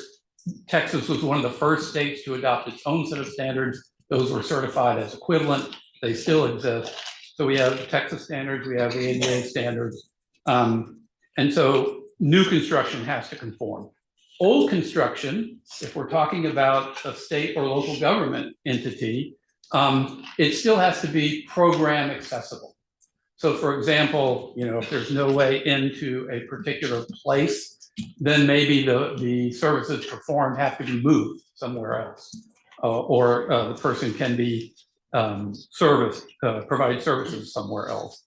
So there's architectural barriers, a lot of stuff around that. There's also requirements about communication access. So many of the cases are about deafness and people who need an interpreter, et cetera, but it's a general standard, a broader standard. And it talks about effective communication. That's the standard. It has to be effective communication, and that may require auxiliary aids and services. And those are sign language interpreter, braille materials, note takers, card, FM loop, captioning, accessible text, could even be pen and paper, passing notes back and forth. But it depends on whether that will provide effective communication. So passing a note back and forth with someone whose English language skills are really good, even though they're deaf, might be good enough, especially if it's just like your appointment's Wednesday at 10. But if we're talking about someone whose English language skills are not that good, and we're talking about detailed information about the illness of their child and what needs to be done, then likely notes are not going to be good. And so we see a lot of stuff around interpreters, but it's also for people with other communication disabilities. There's also, as I said, this obligation to provide reasonable accommodation. So that's sort of a shorthand that we often use because it's in so many cases. But in Title II, it's actually modification. And it's the same notion that there may need to be a reasonable modification to policies, practices, or procedures to avoid discrimination. And you can't charge the person with disability for this, and it can be a violation to not provide it. I went through, this was a couple of years ago, I went through all the guidance and cases that I could find dealing with courtroom accommodations. And so this is not to say that the plaintiff won all these cases and the court was ordered to do it, but the courts are liable for this stuff. And some of the things that were discussed, sometimes they were provided by the court and deemed appropriate by the judge who's hearing the ADA claim. But there's many things here: a continuance, some alternative to in-person attendance, shortened trial sessions, breaks, sign language interpreters, etc. So lots of things may actually be required in the courtroom itself. And that's aside from the architectural barriers. Another thing the ADA does is it protects people who use service animals. So state law also does that. So we have a lot of cases that we see around this. There's a lot of pushback on this, but there are some pretty well understood rules for people who need a service animal to have a reasonable a modification to allow an animal, a dog. And then other obligations and defenses. This one case I thought was interesting, a Luke case from the Fifth Circuit. So that one of the arguments there was the criminal case where the person wasn't getting interpreters. It turned out okay for them. And the court said that's no defense, that kind of no harm, no foul theory is inconsistent with the ADA. Lack of meaningful access is itself a harm. Various obligations, DOJ enforces it, private people can enforce it. The counties and cities and lesser governmental entities in Texas do not have any immunity from this. The state has immunity sometimes. So for employment, they have immunity. For non-employment, it depends. So if it's about access to courts, there's no immunity. If it's something that is also a violation of the 14th Amendment, say conditions in jail, that would be a violation of 1983 claim, then it's also immunity is waived for the ADA claim there. But not everything is waived. So, you know, when we're talking about immunity, we're only talking about state entities, and it depends. I have this slide here I'm not going to go over, but here's some resources to think about that might be relevant to you. I wanted to say something, some of you may be private attorneys, and I wanted to say, or you may be interested in the obligations of private attorneys. I wanted to say something about that. So again, Title III applies to public accommodations. That means private businesses. Law offices are specifically mentioned. So private lawyers have an obligation to avoid discrimination and to offer reasonable accommodation and to have effective communication and to eliminate architectural barriers to the extent possible, or moving their services, et cetera. So all these kind of things we've been talking about also apply to lawyers. Reasonable modification,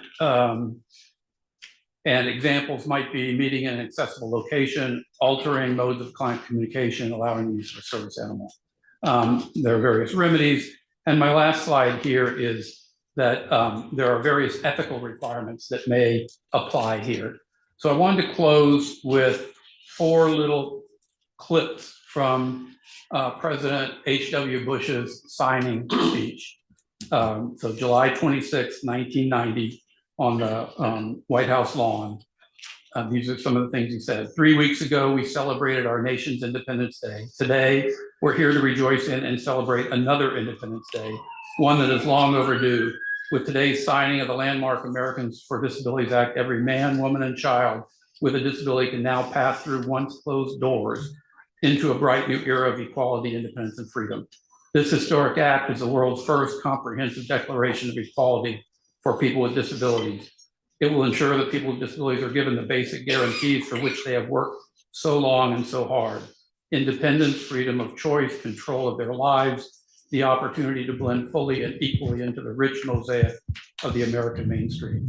And on your behalf, as well as on behalf of this entire country, I now lift my pen to sign this Americans with Disability Act and say, let the shameful wall of exclusion finally come tumbling down. Thank you.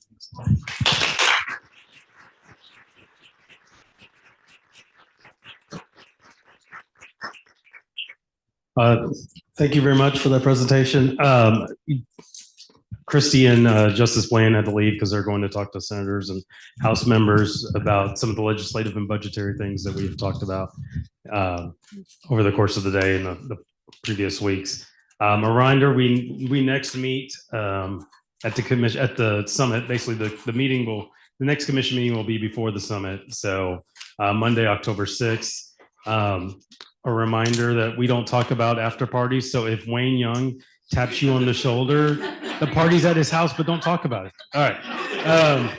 Thank you very much for coming. I know many of us, oh, yes, very quickly. He stepped out because I had a question, but I know Beth Mitchell's still here. So can we go back to the ADA for a second? If you have a very short question. Well, it's a very important question. Okay. So most mental health facilities have exclusionary criteria for IDD, autism, and or nonverbal. The Texas Commission on Jail Standards was required by the legislature to create an IDD advisory committee because so many people with IDD are going to jail now. For those of you who read the DOJ report on TJJD, there are tons of kids with IDD, autism in the juvenile justice system. So how is it that we've gotten this far? How is that not an ADA violation? How can I say someone is not going to be able to participate in or benefit from treatment when really it's about we don't know how to provide it? But there's no way that the truth is, of course, someone's going to benefit. And all those people in crisis now are going into the carceral system. It's super important because this is what we are doing. And it just seems to be an elephant in the room. So how are we getting away with that? Why is no one taking that on? I mean, I think you're absolutely right. It is a violation. I think that the problem is they get away with it by saying they don't have beds. And so it's hard to, what happens, a big part of what you're talking about is somebody who comes in with a full diagnosis or an emergency detention, they're looking for a facility for them to receive services from. And a lot of those facilities won't take the person with IDD and actually have policies that suggest that they are actually not excluded from those services. But when you try to knock it down and to get to a point where you can say you're violating the rights, what they say is they don't have a bed. Not that they're not accepting them if they have a bed, but they don't have beds. And everything's done verbally between the emergency rooms and the private psych hospitals, that it's hard to pin that down. But it is absolutely a violation and definitely something that needs to be happening. And I would just say that anybody who's talking to legislators right now, we have a lot of bills coming through that's going to make that crisis much worse. We have bad kids who are doing bad things, and behavior is communication. And somehow, I don't think that HHSC has taken this on to describe that to the legislators the way they should. So anytime you're talking to a representative or a senator, please explain this because the nightmare is about to get way worse. I have jail administrators showing me videos of what this looks like inside the jail. People are traumatized. And I cannot believe that it's acceptable that we've gotten this far. We know so much, there's so much documentation. We gotta get past, there's not a bed. We have to make the beds. And I am literally telling people now who have children, get out of Texas, go find some place that recognizes this. Because if there's a behavior, you're gonna end up in the carceral system. That is what we're doing with people with ID and autism. And I wish he had been here to discuss that more, but this is super important to the work we do. Okay, thank you very much. So we are adjourned again. I look forward to seeing you guys in October. Thank you.